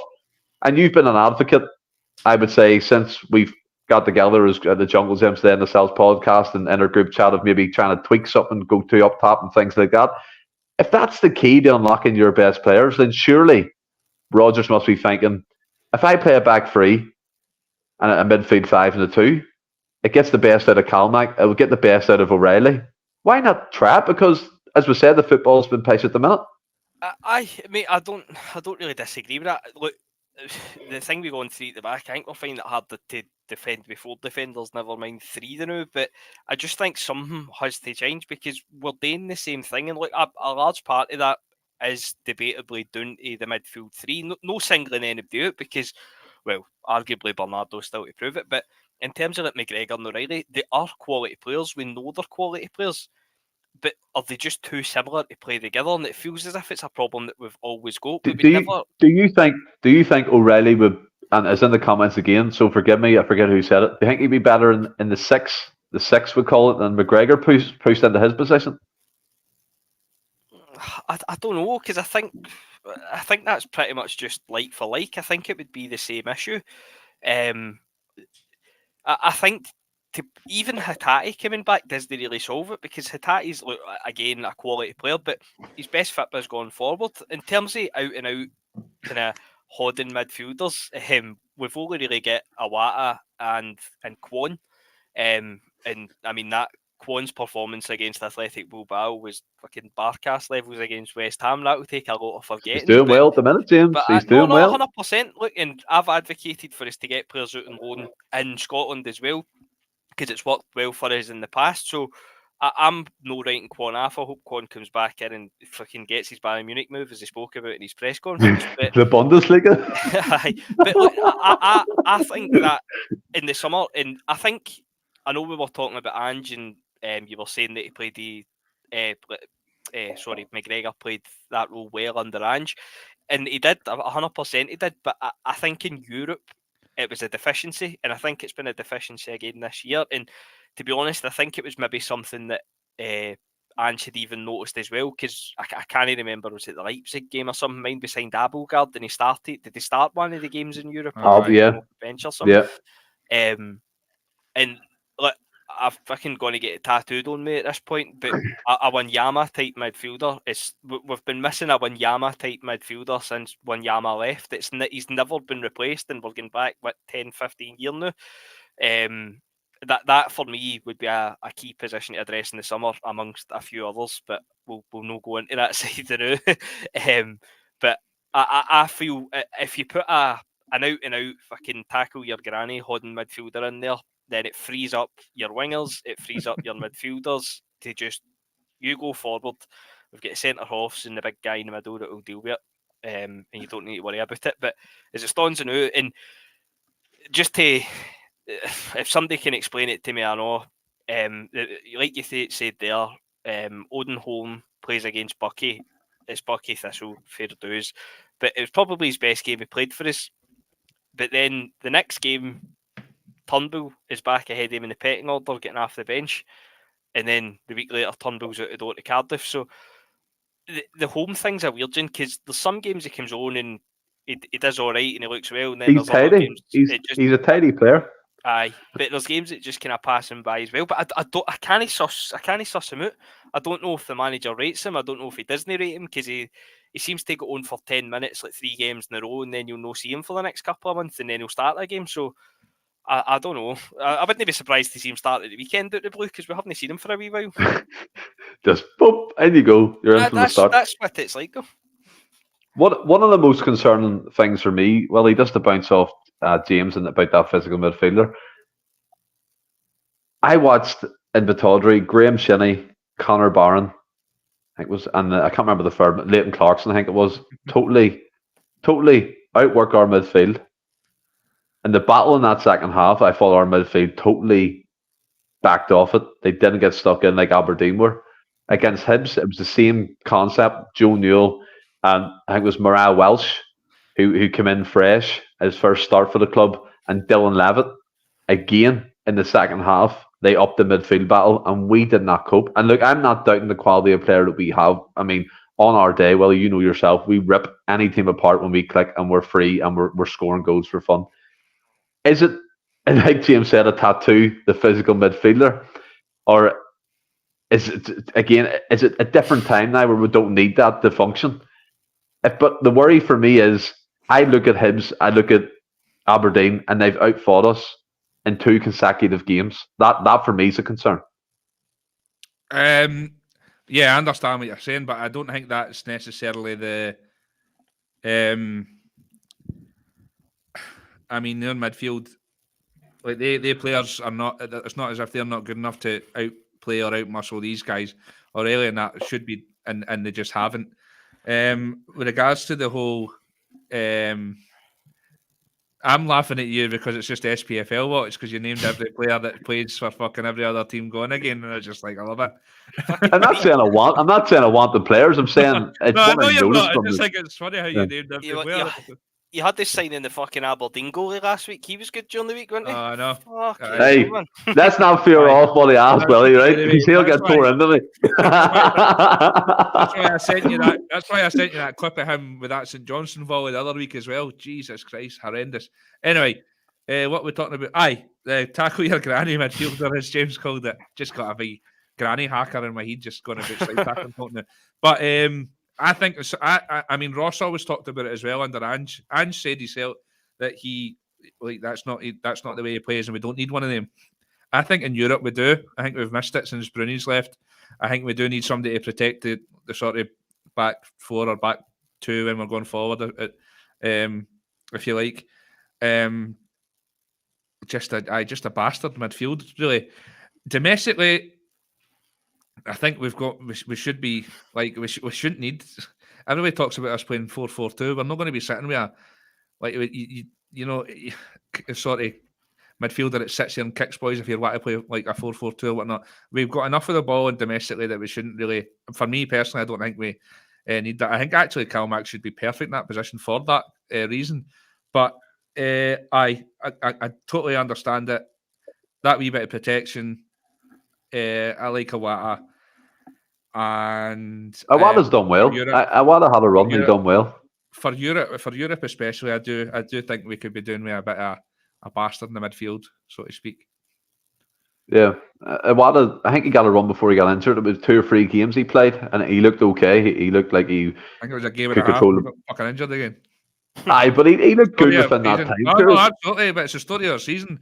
Somebody comes back in and then they're fucking injured 3 weeks later, and we're stuck with Bernabe at left back.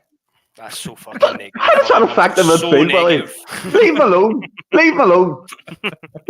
He just likes fuck man. man. Is that haircut as well? Jesus fucking Christ, man. Fucking looks like something out of Mad Max fucking Thunderbomb. Hoffa haircut. Apparently, as well, the centre back we loaned to Fleetwood, Bosun Lawwell, Charlie Adam, now manages Fleetwood, and apparently he's turned him into a holding midfielder, and he's doing fantastically in League One England. So you don't know. Maybe in the future he could be that big brute who just gets stuck in. But just quickly, Willie, I mentioned again the Hibs and the Aberdeen out-muscling us and out-fighting us in midfield. That has to be a big issue there. I mean, you can't overdress that. No, absolutely. I mean, I think Rodgers' whole philosophy is on about the midfield and taking control and having possession and working it for there. And yeah, it's just not. But I mean, just go back to it all like we've been talking about all night. It's not been good enough recently. You can't tell me that midfield, like you were talking about signing a hard man or whatever. All the players you named now, our midfield 3 are far better and could outmuscle the guys. It's just that it's not turned out that way the last 2 games. It needs to be better. We just need to be. It needs to be better. Do you not think part of it, I know obviously physicality will play into it as well, but do you not think a lot of it's down to mentality? I mean, like the Hibs game there, the first half, even the Aberdeen game, we lost it first half. We maybe didn't get as many chances in the Hibs game, but we had all the ball in the first half. And then it's as soon as there's a wee bit of pressure applied. Pressure, Basically. yeah. Aye, it's like our arses seem to collapse now, and it was never ever like that. And I don't even just mean like last season, but even going back, I don't ever really remember us being like that. You used to always be confident. Like if a team equalised, we would maybe score late on. But now when a team equalises, you're like, fuck right, maybe we'll be good for a draw. Do you know what I mean? Like when you see the chances we're conceding, like the two that stick out for me is the two Kilmarnock games at Rugby Park.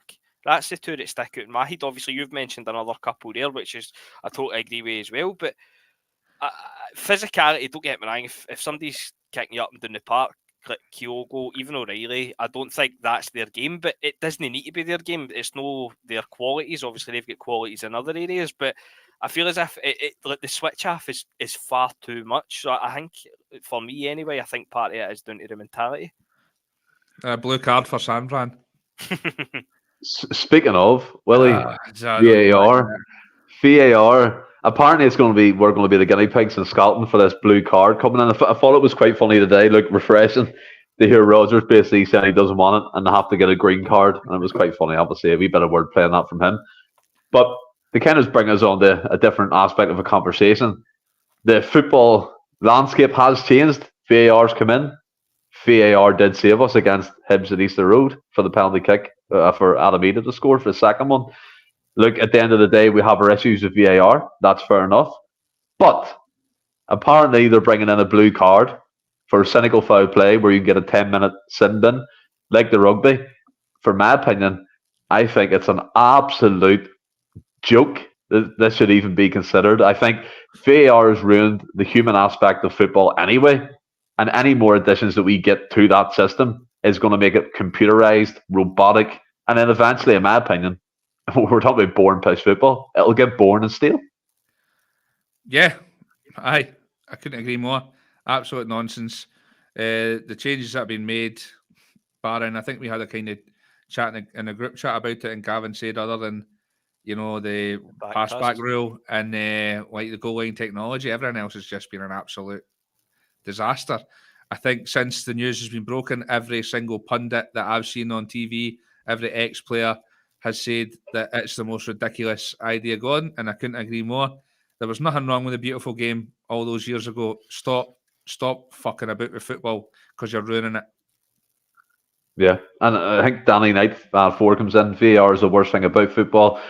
Plums McNugget, VAR shouldn't need saved us the other night. The penalty was a stone waller, but what I mean, it would have been missed if VAR wasn't there. So you have to kind of 100%.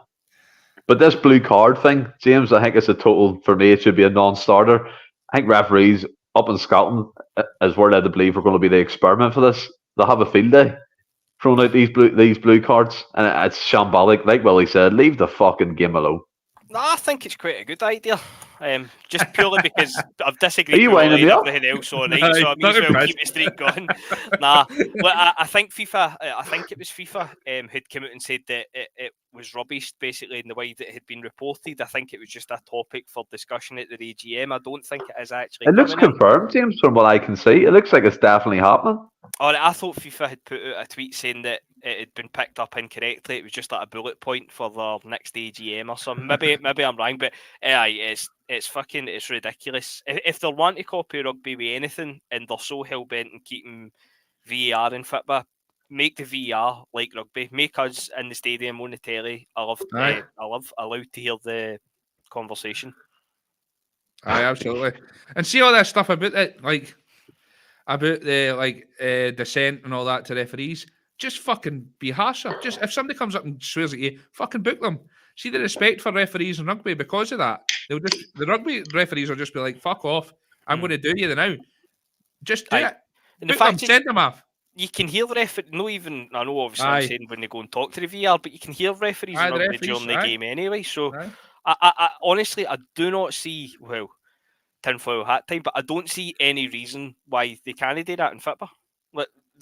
What would the difference be for football? Could you imagine the scene, right? You're sitting watching the Celtic game and this says it's Nick Walsh from refereeing and Dallas is on the VAR and it cuts to the audio and it's like Andrew, can you hear me? And he's shouting back on, I can't get the connection in this Rangers supporters club. Hold on, I need to go out the back. I need to... It just wouldn't Andrew. work. Andrew, what we're hanging at a pen, and he's just sitting humming the Billy Boys. But no, I think honestly, like, see, even if they did go down that road of saying like dissent and all that, see if they made that clear, and you're sitting. I don't know how it works at rugby. I've not been to a rugby game. I don't know if you hear it in the stadium or if it's just. I imagine it's just on the telly. But see, even if it is that, see if everybody's clear and that any dissent is a booting or a red card, whatever they would do. See if you're sitting watching that and somebody goes up to the referee and goes, "You're a dick," whatever, and it gets booked. Fair dues, it's the rules. There's no complaints. But see, when you don't have that, you're like, well, it raises question marks. And for me, it would just instantly make VAR so much better. Personally, I'd get rid of it altogether. But if we're going to keep it, then I'd introduce that. It just wouldn't work in Scotland. I think as well, was there an article, remember the whole release the audio crap? And I think the referees came to an agreement. They have to pay the referees now to release the audio. Mad. It's like, do you know what I mean? What's going on? And if we're going to be used as guinea pigs for something like that, it's going to be horrendous, Willie. But look, another age-old debate, like you said in your clip, about what's coming up in the podcast. Simon Jordan, I think it was Graham Souness, we're talking again about Celtic potentially, and also our neighbours across the water, joining the EPL. And Graham Souness is obsessed with the idea of sharing a stadium of 100,000 seater. I wouldn't want that at all, like not a hope. But the football landscape's changing. I think the European Super League, I think Barcelona's president is quite clear that it's going to happen in some aspect of things. I think the Champions League next season is going to basically mirror what it's going to be like with this new league system anyway. So my question to you is, the football landscape's changing. I think for me, Celtic need to change with it. And if it means leave Scottish football, so be it. We've done full podcasts on this before, and my opinion hasn't changed. And maybe it's because I'm a patriotic Scot. Obviously, I want Celtic to be the best they can be, but we're Scottish. We should be in a Scottish league for me. I know it's sort of it's kind of a sort of loyalty thing as well, but every team in the league doesn't want us there either, so we're kind of in limbo because England don't want us and Scotland don't fucking want us either. And then all that, remember that stuff with Levine a few weeks back where he said they should both leave, but the money they make, they should be firing fucking $3 million a team back towards everything in Scottish football. So I know, bother you, bagger.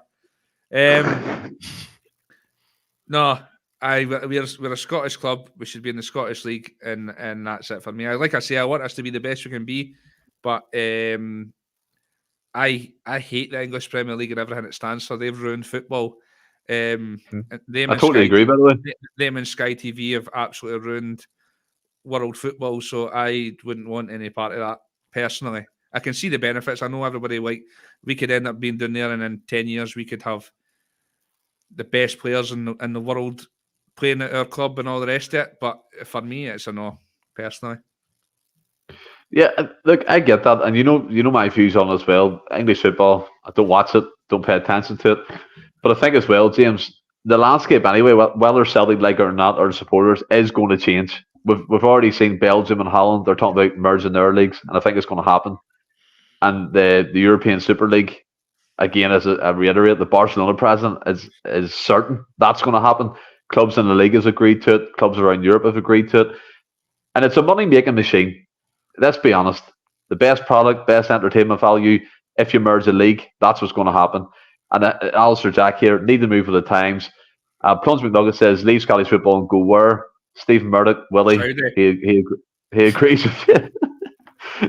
Sam Tex here, don't watch English football, overrated pish. I totally agree. And then fuck English football. I think we can agree on the sentiment, but I think we'll have to agree on the fact that football in 10 years won't be like it is now. Mate, football 10 years ago wasn't like it is now, and Celtic hasn't moved with the times. I mean, we're still paying, and this is going to turn into a bold bashing session. I really don't mean it, but we're still paying the same transfer fees as any other club doing that. I know. But what my thought between this is, if we, for example, get an invitation to the Super League, get an invitation for you'd be in. All day long, aye. Look, I'm the least patriotic person you'll meet. I genuinely don't care. The whole no playing in Scotland thing doesn't bother me. I agree with what you're saying about the Premier League in England. I hate it as well. I don't think that would ever happen. I don't think the English would have us. I think they are a close shop. It's England, fair play.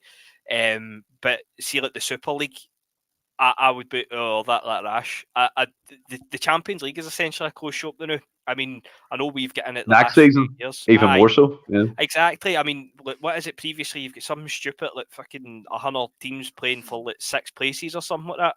And you've got teams in England guaranteed it's going to be 5 places moving forward. So, well, I've made the analogy before, and I really don't mean to turn this into a bold bashing session, and I'm going to try and steer away from it, but it's hard not to. I've made the analogy before. Every time we get to a point, and it feels as if we're going to try and bust through the glass ceiling that we've got to play in Scotland, it's like the board are getting the double glazers in, so we can't do it. And if we moved, be it Super League, as I said, I think the England stuff's pie in the sky, but if you're in the Super League, obviously the money's massive. Well, depending on who goes into it, the prestige could be there, and you're still playing in Scotland. But something like the Super League, I would be absolutely it. And is that a matter, just to the both of you actually, is that a matter of just because, TV money, more money at the club, attracting the best players, the best managers, all the rest of that stuff? Is that just the reason behind wanting to move to something a league like that? Well, my honest assessment of it is, Willie, look, at the end of the day, right, Celtic have £72 million in the bank and aren't willing to push the boat out, right? The way I'm looking at this is we join a Super League, that increases tenfold. We'd have multiple millions of pounds, hundreds of millions of pounds in the bank. Then hopefully, spend it. I get that. But hopefully, within my head, I'm thinking if we can do that and join a Super League, increase the talented player we're recruiting, it's a win-win. And like you said, Willie, you can have the best players in the world playing for Celtic at one stage. And I'm patriotic. I'm patriotic towards my country, Ireland. We all know that what's going on here recently. Sinn Féin, First Minister, is historic and things like that. In Scotland, for example, Celtic, I want them to stay in the Scottish League, but it's halting our progress as a club. It's halting the opportunities that we can do. We talk about spending money. It'd be more realistic if we're in a Super League or the EPL to be like £40 million in one player, bing bang bong, done. Bring him in, see how he does. So I watch Sports Scene over Match of the Day, and that's the truth, right? 100% the truth. Okay, right? no. And I enjoy the whole Aberdeen fucking side earlier. And I enjoy it. I sit with a cup of tea and I enjoy it, even if it's Neil McCann. Stephen Thompson, in my opinion, is the worst presenter out there. He's so he annoys me. But I get what you're saying, but can you not see the other argument to it? That it's stifling Celtic as a club? Like, would you not want Celtic to move forward as a club and reach a potential that we can't reach in Scotland? Yeah, I do, but I just sort of feel selling out's not the right term, but you know what I'm getting at. I am patriotic and I've got a loyalty to my country, and I feel like that's where we're from and that's what we should. But that's why I was wanting to ask you about the whole, if it's to be based just purely on, you know, the money and the TV deals and that. Mine is. I'll be honest. Mine is. So Celtic stayed in the Scottish League and a Saudi-backed consortium took them over, and we could attract that sort of players. Would you be happy with that, or does it need to be playing against the best teams, Super Leagues, and? If I'm looking at a Saudi consortium put money into us, look, at the end of the day, if it increases our transfers and increases the fees that we pay and the quality of player that we can attract, then I'm all for it. But the reason, in my opinion, that won't work in Scottish football is the FFP. We can't spend more than we're bringing in. So if we had a Saudi billionaire back us, it looks great on paper. But if we're not bringing in £100 million, we can't spend £100 million in that aspect of things. But through time, that would happen. It's like what Newcastle are in the infancy of that at the moment. But see, in 10 years, Newcastle will be spending millions. Millions. Multi-million pounds. They can't do it right now, but in time they will be able to. Future plan, future-proof in that club. It's essentially, if you had the opportunity, would you not want Desmond and Peter in the club? Like, if it's a Saudi investor and look at the past the background checks, and another thing as well that I don't think gets spoke about enough. Bill Foley, the Bournemouth owner, has bought a 25% stake in Hibs. I'm all for that. He's going to pump money into Hibs. He's going to give him a good transfer budget. That's fine. It improves the league overall. So my question is to you then: if a Saudi-backed billionaire, if an English-backed billionaire, an Irish, well, Dermot Desmond, poor example, but came into the club and was like, "Right, Peter, right, Desmond, time to go." Would you not be for it either? Or Yeah, I'd be all for that. For me, I wouldn't want to leave our roots in the Scottish League, and I'm all about history and all the rest of it as well. So, like going away, like we're talking now about the like if we won the what's that fucking nonsense below the Europa League, the Conference League. See if we won that. Like obviously we'd be happy about it, but like there's no history behind it. There's none of that. And for me, I'm just that's what I'm passionate about. And the Scottish League is number one for me. And I'm all for like consortiums coming in and we can spend millions and all the rest of it. I wish this board would spend millions. Of course I do. Everybody thinks I'm a board shagger, like I said earlier. No. Fuck about that. I would love for us to spend money, but I understand why difference of opinion. We're all out. I understand why it's difficult for us to do that and attract. But I'm all for of course I would love for us to spend millions and millions and bring on the best players possible. See, I know you're saying you don't want to leave Scotland and things like that, but as I say, I don't think the moving to England thing will ever happen either. Nah. But see, like, the Super League, obviously that's no replacing. You're still playing it in Scotland. Would you be open to the idea of that? So how does that work? Is that like pretty much a Champions League? We play Scottish League and that's alongside it, or is that? Well, when it first get floated, basically a lot of the FAs came out and said that any teams that played in the Super League wouldn't be allowed to compete domestically. But then I think that's went to court and it was deemed to be like illegal or something. I mean that's it's basically a glorified Champions League, isn't it? So. I'd be up for us doing that if it attracts more money and all the rest of it as well. I just wouldn't want us to leave. Even like I know there's been talk about like a British married mate, so it's not happening. The one bird. Nah, twice a year, birthday and Christmas. Valentine's Day's coming up. Even there's been that sort of floated sort of British Cup. We've got the League Cups and sort of doing like a British, where it's that's a good idea. The Scottish teams and Irish teams and the Welsh teams. I'd be all for something like that as well. I just wouldn't want us completely leaving the Scottish League, just personally. It's just Right. Paul McFarlane's asked this question a few times. I was going to keep it for the double pivot, but we'll fire into it tonight. How many puns has it got in it? No, he's good at puns, but it's not a pun one. Don't worry about that. But he is good at them. Makes me laugh. But we're having a good time. We're drinking. We're on a bit of a laugh here. So, Willie, put this to you. Would you give away the naming rights to Celtic Park if it meant all the money getting into the transfer fund? No. Why? It just fucking Tony Macaroni Arena and all that.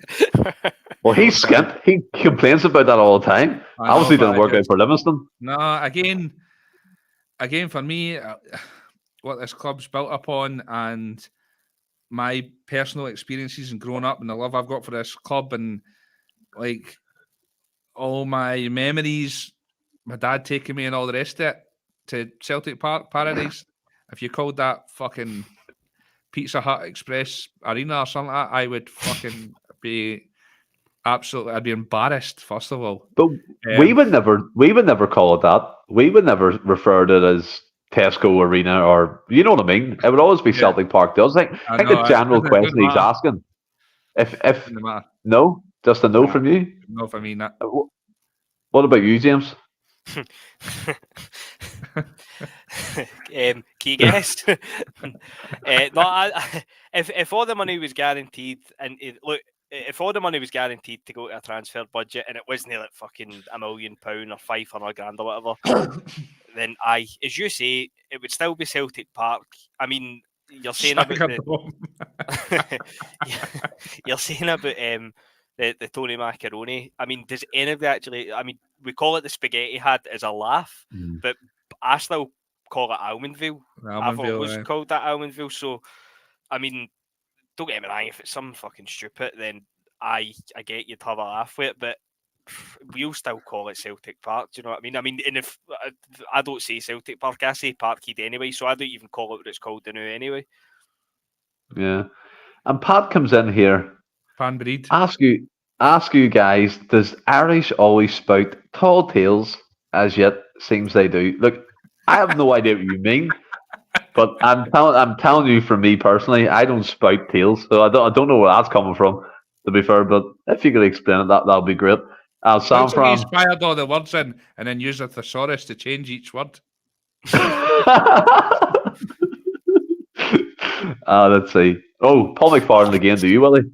So the Saudis bring in multi-million pounds guarantee for transfers, and you wouldn't accept it. I don't think you said that, did you? I don't think you did say that. No, I said I'd be all for a consortium coming in if that was the case. Doesn't bother me. I don't give a fuck who's in charge, as long as they're doing the right thing. There's San Fran, nailed it in the heat and off. We'll just get sponsored with J-Kits. No a specific brand, just J-Kits, and it'll be called Parker's. Sorted. Ah, there we go. Or Boo Hoo Stadium. Do you get it? No? I thought that was quite good. No, that was terrible. But look, we're playing a game, Willie, against St Mirren, which will 100%. Which I think Stephen Robinson has them well drilled, and they're a good outfit.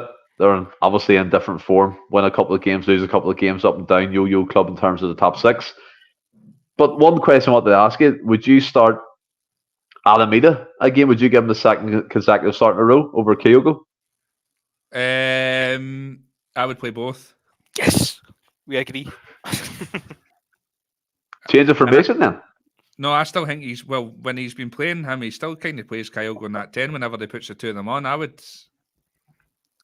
Bernardo's not been doing it the last few games. I'd play them both. What about yourself, James? Aye, 100%. I'd go with both of them. As I say, something needs to change for me. Whether it be, I don't know if Awata's fit. If Awata comes back in, I think that could make a difference, as I say, free up the other two. But if no, then I'd like to see a change in shape, to be honest. Be it 3-5-2, 4-4-2, whatever. But even if he stays, and I think he will stay 4-3-3, but if he does, I need a performance. See if we play well and we win 1-0, I'll be on here next week saying, right, brilliant, we've got the performance, let's kick on now. But if we see Mary the same, then serious questions for me at least need to be asked. I still think he can play that same. I think whenever he has been playing, because he did it with O a few times as well, when he's put the two of them on, he is sort of. Kyogo's not playing. I don't think it is a 4-4-2 necessarily. Kyogo's kind of picking up that spot in the hole. And to be fair, obviously his biggest weapon is getting beyond the back line, but he's not been able to do that this season. If you're going to play somebody in the 10 that sort of does press and runs, and he's got an engine all day and tracks down and tries to win ball back and possession, all the rest of it, Kyogo's your man. I didn't want to say too much earlier when you're talking about playing Awata, but I would play O'Reilly and Kalmak in midfield and then just sort of give Kyogo that free roll in the 10 or getting up front. But that doesn't make sense. James, especially for you, that doesn't make any sense. You spoke about having a physical midfield. If we're going to play Kalmak and O'Reilly and Kyogo, that's non-existent. If you're on about a physicality midfield, then that for me is not what we've been talking about then. But if Awata isn't fit, then we don't have a physical midfield on the squad at all. It doesn't matter if you play. If Awata's fit, I'd like to see Awata start. But for me, the main thing would be just something different. I mean, look, by and large this season, and look, the 4-3-3 can work. It's worked on occasion. Obviously, we've seen it twice against Rangers. The Aberdeen game was probably the best we've played this season over the course of 90 minutes. So it can work. And look, winning ugly, is Paul McFarland saying in the comments, 1,000,000%. Of course, I would rather play absolutely shite and scrape a 1-0 and come on here next week and start moaning than play utterly shite and lose 1-0 and come on here next week and still be moaning, but I'd be moaning still in the hunt for a double. But for me, we've seen that. I'd say Celtic's made more below par performances this season. Performances, no results this season. James, than good. Just quickly, you're saying something different, right? you can't tell me, right? We're talking about tracking back for the wingers, right? Kyogo's not doing that. So effectively, if you play him in the 10, Kyogo would track no, back he's not. 100%. No, he's not He to was the doing it. effect He of was, Bernard. he was doing it. No, For, but he was not doing it the, up front for Ange. but not the, He was not tracking over a back and he 90 was the minute last man game. back. Not over. Not in the midfield. Well, he's two different positions. And Bernardo, again, if we're talking about the physical aspect of the game, James, he offers more than Kyogo does physicality. We can't say he doesn't. But we've seen Kyogo will it. make himself busy. 100% he'll make himself busy. But we're talking about getting the best out of Kyogo, but you're talking about playing him in the 10. I don't understand that. I don't get that one bit. But what you're saying, the Bernardo thing, we've seen it. Look, I'm not saying for the 26th of December to the 26th of January, Bernardo was arguably the best player in the team. Now remember, we've had a winter break in there, so it's really only 3-4 games at the most that he's actually been really well. And that's not me saying Bernardo was bad before it. I don't think Bernardo was bad. I just think he was largely anonymous. And if I'm being honest, in the last couple of weeks, that's what he's went back to. But the full team have went off the boil. So, as I say, look, it kind of just goes back to what I was saying earlier. We've been in this position before where we've said, right, we've bet Rangers, we've bet Feyenoord, whoever it was been, let's kick on. This kickstarts our season. It is the 9th of February, and we're sitting saying we're going to kickstart our season.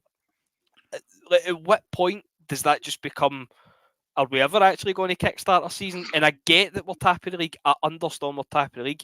If we're being honest, the reason that we're top of the league is because they had a PE teacher in charge at the start of the year. That seems to get forgotten. Since they've actually appointed a manager, they are streets ahead of us in terms of league table. I'm not saying they're streets ahead of us in performance, not at all what I'm saying. They're streets ahead of us in terms of the league table, and that's counting in the fact that we've bet them. And look, this isn't me waving a white flag and saying the league's finished, Rangers are fucking brilliant. I watched that game on Wednesday night and I thought it was two teams flinging shite at each other for 90 minutes. Tuesday night, sorry, and it was two teams flinging shite at each other for 90 minutes. But we have to, at some point, just acknowledge that whatever style a fucking Fitbit is that Rodgers trying to play, by and large, if it's down to the no having the players, again, that begs questions of the recruitment, which is shite. But we can't just keep doing the same thing. We cannot. I mean, look, Palmer gets slaughtered. I personally, I think Palmer's our best winger. I don't think he holds a candle to Jota. I don't think he's a particularly good player, if I'm being totally honest. But I think he's our best winger. And see this notion that Palmer always cuts inside, he never gets to the byline. None of our wingers get to the byline, but nobody gets to the byline. So I think it's harsh as fuck to single out any individual winger. I mean, Maeda doesn't get to the byline. Nobody gets to the byline. And Yang does. Point, fuck her, man. Oh, fuck. At a point for me, you've got to stop putting on the players. Because fuck, he's cut inside again, and he's passed it across. What changes? My argument: what changes putting Kyogo in the 10? Then nothing changes in that aspect of things. 100%, I agree with you, but it's something different. It would show that he's acknowledging that the Fitbit is pish. The Fitbit is terrible. So why not try something different? Look, we've been screaming for weeks to play a 3-5-2. See if you play a 3, and I've done it myself. But see when you sit and think about it, I've slaughtered Burnley. Burnley's shite. Burnley shouldn't kick another ball for Celtic. See if you played a 3-5-2, that suits Burnley. Do you know what I mean? But it'd be Mieta playing on the left if it was a 3-5-2. It wouldn't be Burnaby. No, mate, I would fucking with that. Mate, sign me up for me or Burnley. Sign me up for fucking Brendan Rodgers Willie. playing our Burnley. Sign me up for Willie. No, but genuinely, just anybody. It just. I just need to see something different. We're just doing the same thing hour and hour again. I mean, the Ross County game should have been the wake-up call. We then went into the Aberdeen game with the same shape, playing different players. Terrible. And then we went into the Hibs game with different players in the same shape again. And again, it was terrible. What is it? The definition of insanity is doing the same thing over and over again, expecting different results. And it's all one saying that we're playing poorly, but we're grinding out results. We played poorly and grinded out a result on Wednesday. We didn't play poorly and grind out a result last Saturday. And there's been numerous games this season where we've played poorly and haven't ground out a result. So I think we've dropped points in as many games this season already as we did last year, and you consider how poor we were after the split last year. I stand to be corrected in that, but I think we've dropped points in 6 games this year, and 6 games last year as well. As I say, I stand to be corrected, but obviously last year you also had the excuse of winning the league early and it been done pretty much for the split and things like that, and we messed about with the team, but it's just so fucking... But you can't tell me you've enjoyed watching Celtic, the style of play, so it has to change. James, I get that 100%, but I'm not banned Kyle going to 10. I'm not banned Kyle going to 10 would change it. It will be the same formation, the same passage of plays. Does Kyle go into 10? There's nothing that will change within that whole team if you drop him into the 10 and put Ida up front by himself, or Ida, whatever, up front by himself. Play him up front then. Play 2 up. Don't play. I would agree with that. 100%. I would be on board with that. That's what I mean. Whether he plays in the 10, whether he plays up front, whether he plays fucking centre half, just do something different. Just stop doing the same thing and expecting all of a sudden it's going to click. As I say, we're in February and it's clicked maybe 2 or 3 times this season, and by and large, we're miles off it. And mate, I don't know. I'm talking myself in circles, but you're not. No, I'm only pushing back because, again, I'll reiterate, I just don't get the logic of playing Kyogo on 10. We cry about he's been neglected of service, he's not scoring enough goals, he hasn't suited this system, but then we're talking about taking him out of his natural position and putting him in a 10 role to suit. And look, again, bluntly saying it, a Norwich third choice striker to be the first pick ahead of him as striker, it doesn't make sense. I would be more for the fact if we played the 2 and changed the system. If we play the exact same system and put a player whose natural position is a striker in the 10, what's changing? That's what I don't get. No, I agree with that, mate. I do agree. As I say, we've tried it with different players and it doesn't work. So, in my thinking, look, the Hibs game, the first half, I don't know if it was maybe just me kind of picking up on it, but it felt as if we played more kind of like longer through balls for Adamida than we have all season for Kyogo. And Kyogo's the one that makes the runs. Don't get me wrong, like they were hitting, they kind of went through to the goalie, but it feels as if we put more crosses into Kyogo and then we get a 6'3" striker up and we're trying to chip the ball through to him, which we should be doing for Kyogo. So for me, the players, some of the players are questionable. As I say, I'm trying my best not to fucking reference January and the summer transfer windows and all that. Some of the players at best are questionable. But the manager's tactics, if it doesn't suit the players or he's not got the players to play it, and this is what they're serving up, then he has to change it. I mean, I know we're talking about Ange and obviously like what we were saying earlier about he didn't have a plan B and things like that. And as I said, Ange did change it up and Ange get his players in early. And as I say, I'm trying to steer away as best as I can for the transfer chat, but Ange get his players in early. And like, obviously, we've seen what happened when we kicked on, but there is just, mate, it's very, very hard to be positive about watching Celtic performances. And I know the positive is we're top of the league. I understand that. Obviously, that is a positive. For being honest, we're top of the league at best on goal difference. We could be sitting here a couple of weeks' time having a different conversation and we've won our games. At that point, does it then become a negative? Do you know what I mean? So, just something has to change. We've watched the same thing time and time again, sideways, backwards, passing it round 11 men, boring, turgid dross. As I say, that's the last 3 games. We've scored 4 goals, 2 massive deflections that beats the goalkeeper, and 2 penalties. We are miles off it now. Yeah, and I agree with the aspect of what you're saying. We're miles off it and things, but I'm not coming back to you about this Kyogo thing, Willie. John comes in. The other people not understand how tactics and style changes depending on what oppositions do. And if you've got 9 or 10 men sitting deep, parking the bus, means that we're limited to what we can do. I'll counter that and say to you, John, Postecoglou never changed his style. He found a way, and Willie, you referenced it. Plan B was to do Plan A better. So I get what you're saying, John, but last season under Ange and the season before, we stuck to one particular style, and it worked. Where do you sit? Sorry, see the idea... This been a new thing that teams will come to Parkhead probably out with Rangers and stick 9-10 men behind the ball. That isn't a new thing. That's something that Brendan Rodgers would have had in his first spell in charge. And don't get me wrong, the Fitba went downhill in the second and third seasons. I'm not saying it was as bad as it is now, but the Fitba definitely went downhill, so it kind of sort of gets sussed out. But the first season we were flying, so this 9-10 men behind the ball, it's not a new thing that teams park the bus against us. Go ahead, Willie. Jump in. What are we talking about?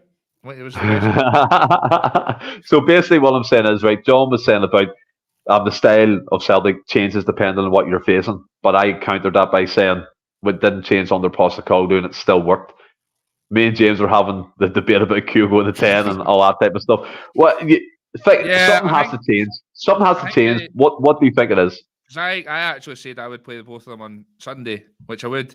I think I'm a bit fixated on this sort of number 10 role for Kyogo, whereas like when we're going forward, he's obviously not going to be playing 10. But when we're coming back the way, he can easily jump in there and press and harry players and tackle. And you talk about how the sort of... Back in a second, just going to the toilet. You sort of said about the physicality.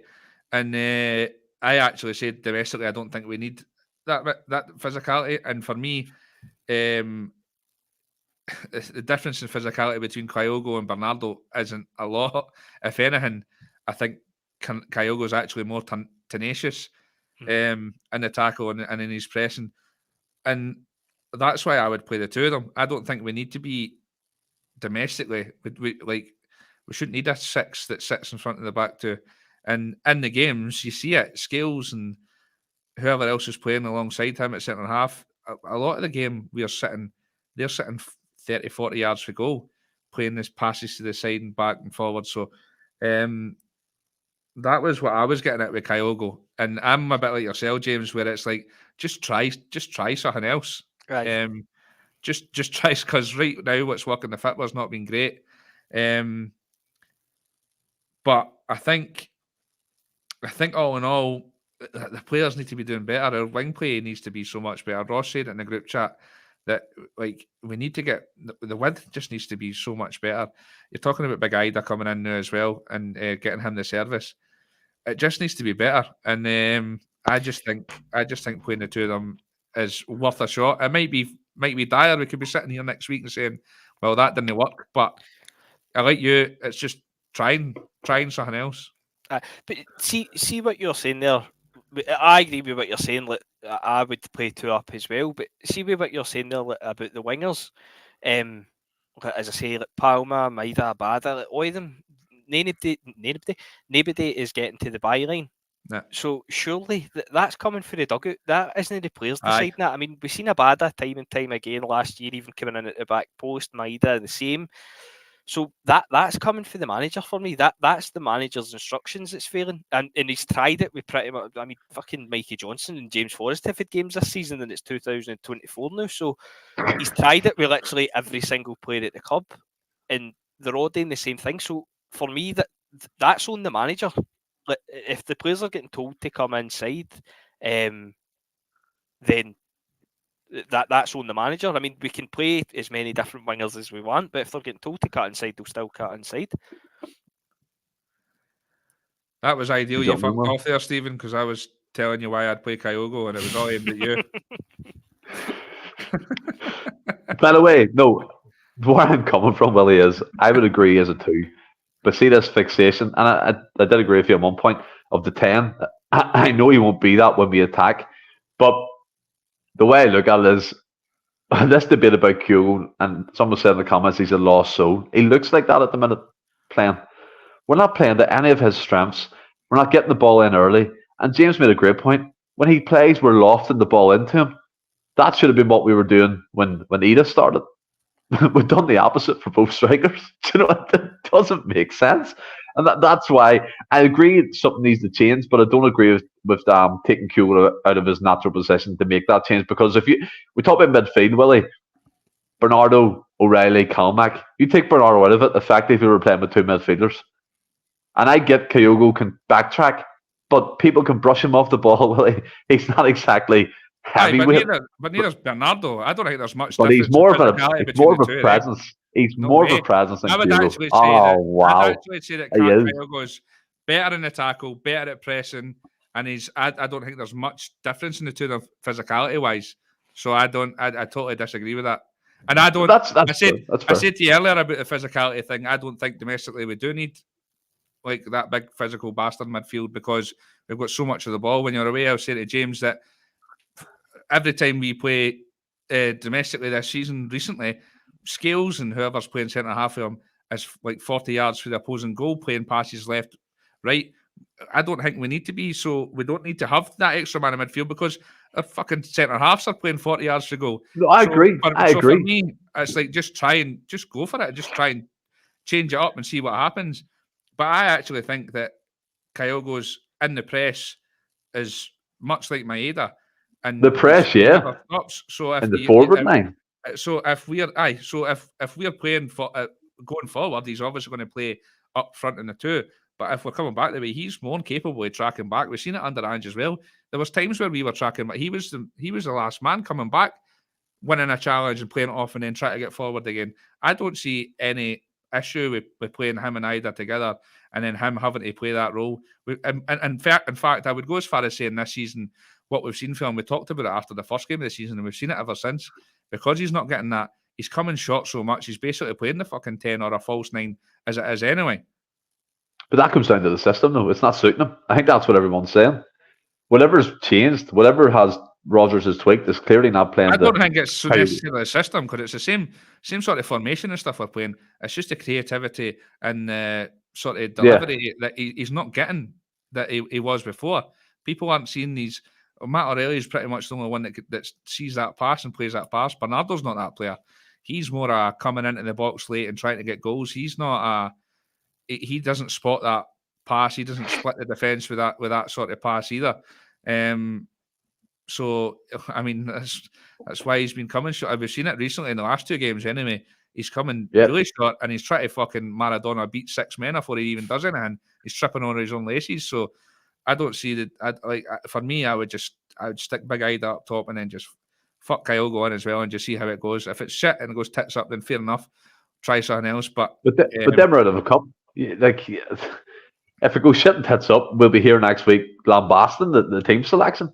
Yeah, because but we should be more capable of beating that Sunderland side with that team. Oh, I agree. By the way, so I wouldn't lambast the team selection. I would maybe lambast the performance, but I wouldn't lambast the team selection.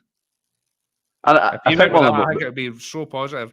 We talk about getting hitting. You said recently we've been hitting it early, and then we're terrible. I don't know. Get the two of them on, get a couple of goals early doors, and then I hate to worry about that. Pat, Stephen, checkers. I have no idea what you're talking about, Big Chief. I appreciate the comments and stuff, and I'm getting involved, but I have no idea what that means. But I'm not steering anything. But James, I have no idea what that means. That's why I had to bring it up. Steering, Stephen. What? You're getting that in the group chat every day now, by the way. But like again, something does have to change. But I think St Mirren are probably the most physical outfit in the SPFL, to be honest, under Robson. And I just don't think if you move Kyogo into the 10, it suits him at all. But James, give me your score and lineup prediction. Also formation. Let's do formations. If I'm picking the team that I think Brendan Rodgers will pick, I think it'll be maybe the same. I think it'll be 4-3-3. I think if he's inclined to shoehorn Kyogo in, it'll be potentially in a wide berth, but I don't think he will. I think he'll start him in the bench. So for me, it'll be Hart, Ralston, Nawrocki, Scales. Oh fuck! Kyogo can play left back. Oh mate, I honestly I would, even if he's playing a 4-3-3, I wouldn't play Bernabei. Is Mitchell frame fit? Is fucking Andrews get shin pads and can make it to Paisley on Sunday? Honestly, it would need to be Bernabei. Could you even fucking shoehorn? No, fuck it. No, I've got it. Scales is playing left back. It's Lagerbielke and Nawrocki in the middle. Scales is playing left back. The midfield three will be McGregor, Bernardo O'Reilly. I think it'll be Ida up front, and I think the wingers could be fucking names out of a hat, to be honest with you. I think my Ida will play, and I think the other one will be Palmer. I think Palmer will come back in. What's your score prediction? I'm going to be confident and say one each. And I'll go. We'll repeat the last time we were there. Get an early goal this time, and I'll go 3-0. It was 3-0 the last time, wasn't it? I'll go 3-0 again. So, aye. Well, what about yourself? Plonsby Dog comes in, play Ida left wing. He played there for Norwich. I know he plays off the wing for the Irish national team as well, so it could be an option there too. If you want to put the two of them on the pitch, Willie, like you said. Nah. You bring him in to be your focal point and then stick him in the wing when we've got 14,000 wingers. Nah. I think the team will be Hart, Ralston. Is Welsh fit? Did he go out? He's Was he just on his hammy? Aye. fucking hell, Welsh? You're fucking more injury prone than fucking that Twiglet, Mikey Johnson. Jesus Christ! It's always different injuries as well. Aye, that's the team right there. Paul McFarlane's called it. That's the team, and we'll win 4-0. 4-0. I think I'm probably the same. I go Hart, Ralston, and Rocky Skills, Burnaby, McGregor, already Bernardo. Me at the start, Ida and Kuhn. I think it probably will be the same team. By the way, I hope he doesn't go with that team, but I think that's the team he'll go with. Yeah, I have a feeling he'll do that. I know I predicted the Aberdeen score right one each. Look, again, when I scout and analyse and do my data analysis, that's what happens. I mean, but You're a closet Aberdeen fan, though. To be fair, you've been wanting to sign the whole team the last 3 seasons. Fucking keep sugar. I'll go 2-0 to Celtic. But lads, it brings us to the end of another 2-hour podcast on a Friday. Have you enjoyed it? No. You've been far too negative tonight, Willie, man. Honestly.